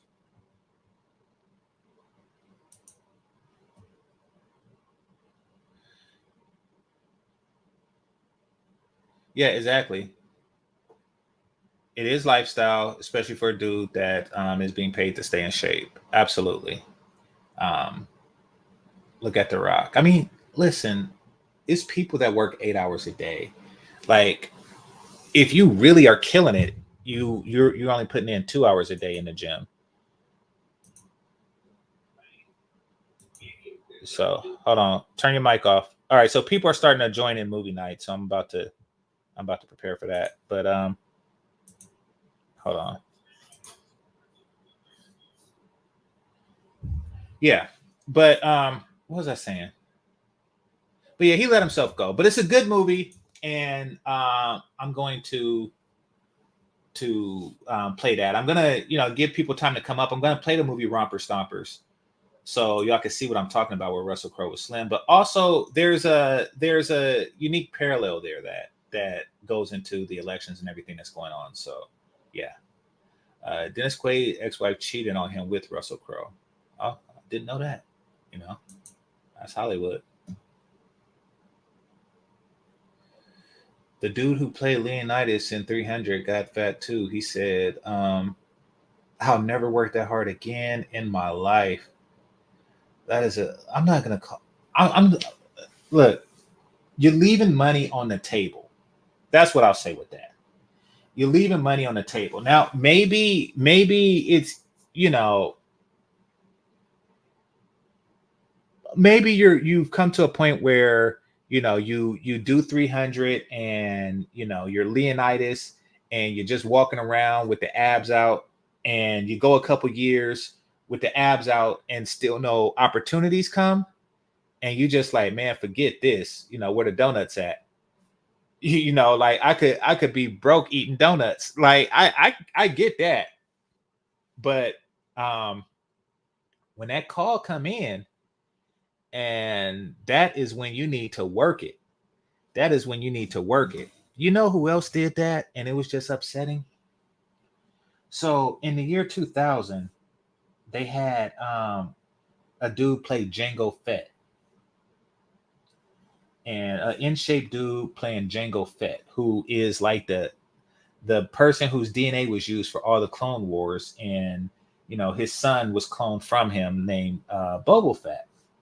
And Boba Fett is a fan favorite. He was in Return of the Jedi, and yeah, he's a fan favorite.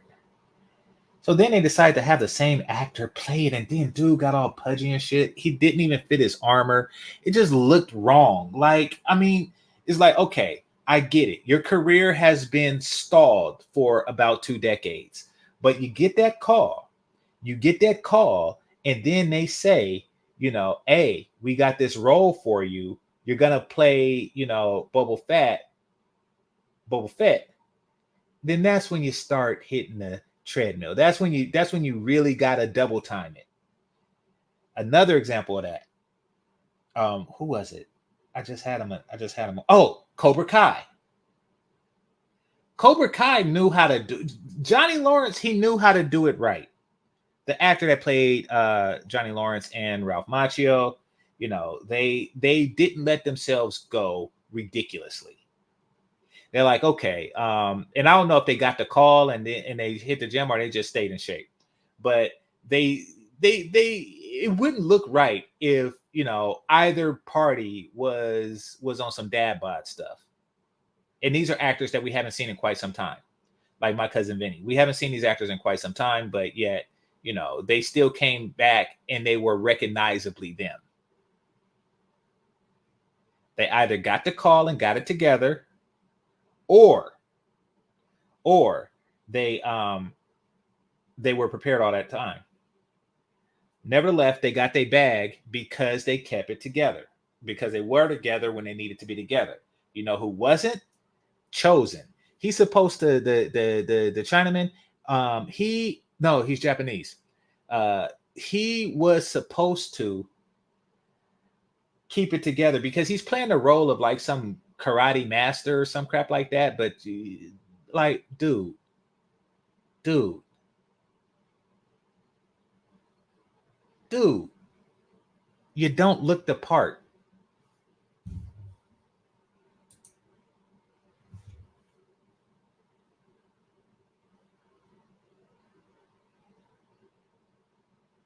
He's still a top actor, but he could have been bigger. Is my point. Okay, fair enough. Yeah, Sylvester Stallone. Yeah, exactly. So he's doing a movie called Tulsa King now, or he's doing a TV series called Tulsa King now, and he keep it together. And yeah, he's in his 70s. Um, so it's a lot of hard work at that age. And Arnold Schwarzenegger's, like no shade on him. Um, yeah, because I mean, like, now granted, it's easier when you got steady work. You get a call every 2 or 3 years. You kind of know that if I pick up this donut, I won't get that call because you know. But Leonidas, he probably wasn't going to get that call anyway, so he's like, "Fuck it, I'm gonna have a donut."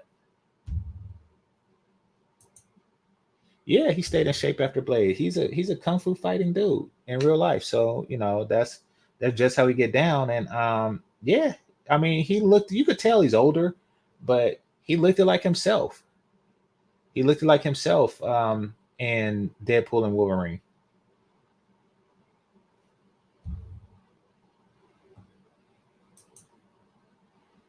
I don't know who that is.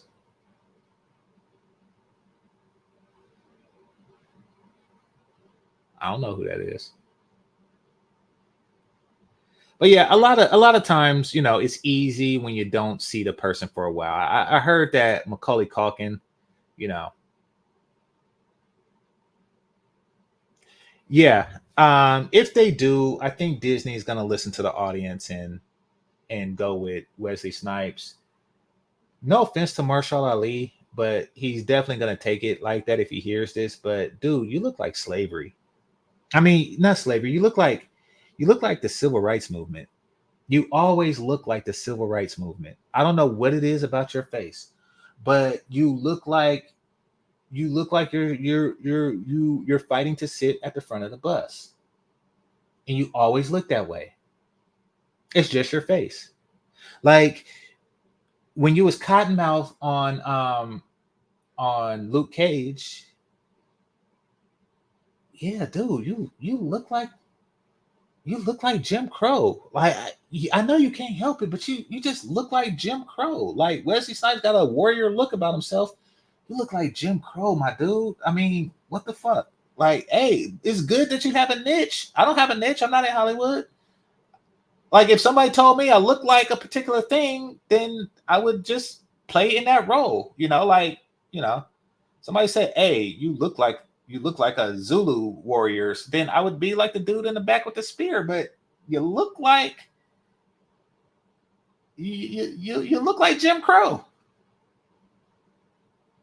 You look like you don't belong in modern times. Like, you look like all the pictures of you were taken in black and white.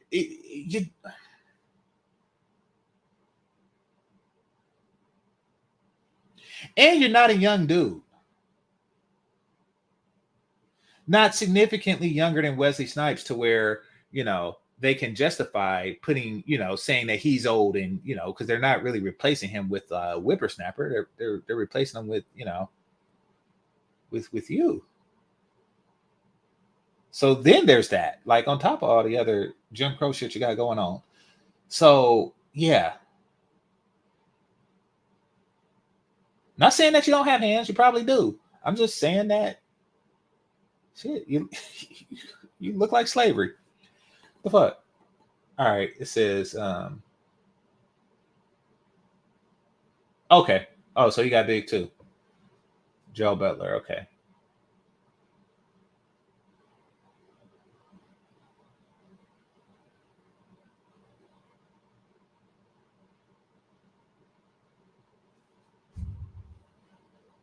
I don't play video games, but I don't doubt that that'll be something good.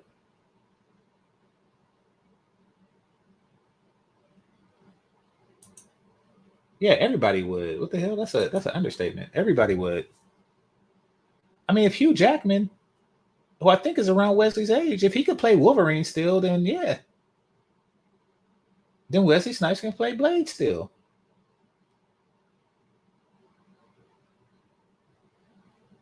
I mean, Don Chino, like, these are not young people. Like, outside of Chris Evans, and the women, most of the Avengers are 40 plus. And I think Chris Evans is like at the doorstep with that. If he's not already past it. So we're not dealing with like a bunch of teenagers.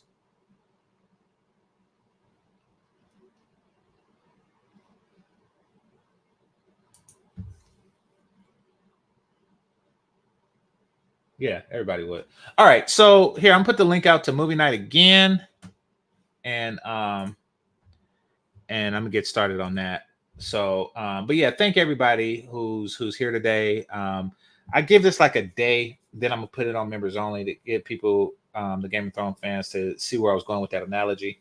Then put it on members only. But yeah, this is GameChanger 00100. Game over. Peace.